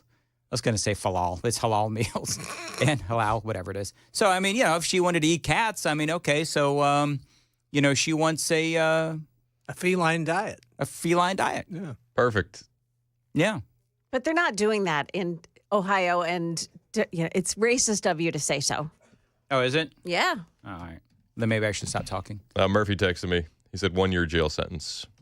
Oh, okay. Woman. Very good. All right. 1 year for eating a cat on your neighbor's lawn. Wow. I thought this was America. Do you think there's a difference in taste between like a Burmese and a Balinese? Oh, of course. Oh, the calicos are the best. I think we're going to wrap up right here. All right, very good. So we don't have time for a Cali cold cuts joke. Cali cold cuts. That's good. No, we don't actually. Okay, just checking. They do have a cat called a Cornish Rex, so you could have a Cornish game cat. Yeah, perfect. Very good. They say those cats are wavy and playful until you eat them, biting into them. No more wave. No more wave, and I'm pretty sure they're not playful after that either. This is so bad. Anyway, Chris, please, what's coming up? Well, Andrew McCabe is worried that the Hunter Biden pardon is going to perpetuate conspiracy theories. So I'm going to go down some rabbit holes and perpetuate those conspiracy theories today on the show. Because why not? Why not? There you go. Plus, we'll talk about all things with the pardon. Kash Patel is the FBI director. Absolutely love it. And more. Critics call Wicked a masterpiece, a must-see musical experience. I didn't realize CNN was bigoted against green ladies and talking animals. I bet they eat cats over there. Yeah. The possible persecution of women with green skin. Yeah. I want to know where they are. Like, where are these women with green skin? I know why you want to know. I think you're... It's the pointy hats that really do it. Where is that? And the pointy nose. Women with green skin and pointy hats and noses bar. Where is that bar? You know what I still love is that Ken Weaver thought the original Wicked Witch was a man. Oh. And I'm the one that looked bad in that segment. Wow. That was very funny. All well, right. she did kind of look manly. Moving right along. Can we just... She had the cutest Adam's apple. Can we all just agree not to bring up that segment ever again? Because every time the Wicked Witch comes up, it always goes back to me in that whole conversation. I just like that all to magically go away. Dan, that's just something we cannot get out of our brain. It's kind of like brain rot. It's there. It's there. It's like an earworm. It just won't go away. Speaking of brain rot, Chris Hand is coming up after the news at 9. Yep. Wow. It's going to be fun. I'm just kidding. I know. All right. 8:54, Nashville's morning news. Cove Generators. Dan Mandis here. Now is the time to call my friends at Cove Generators. If you've ever wanted a backup home standby generator, now is the time to do it. Plus, great financing options are also now available. They're offering you right now a free 10-year warranty. That is over $1,000 value from Cove Generators, so you can save a lot of money by calling Cove Generators today, 931-559-3311. They are your premier Generac home standby generator dealer, and be prepared for the next power outage and call Cove Generators today and never lose power again, 931-559-3311. They're always there to answer whatever questions you might have about your new backup home standby generator from Cove Generators. They can also service your Generac automatic standby generator or any brand of generator that you own. 931-559-3311. Find them online, covegenerators.com.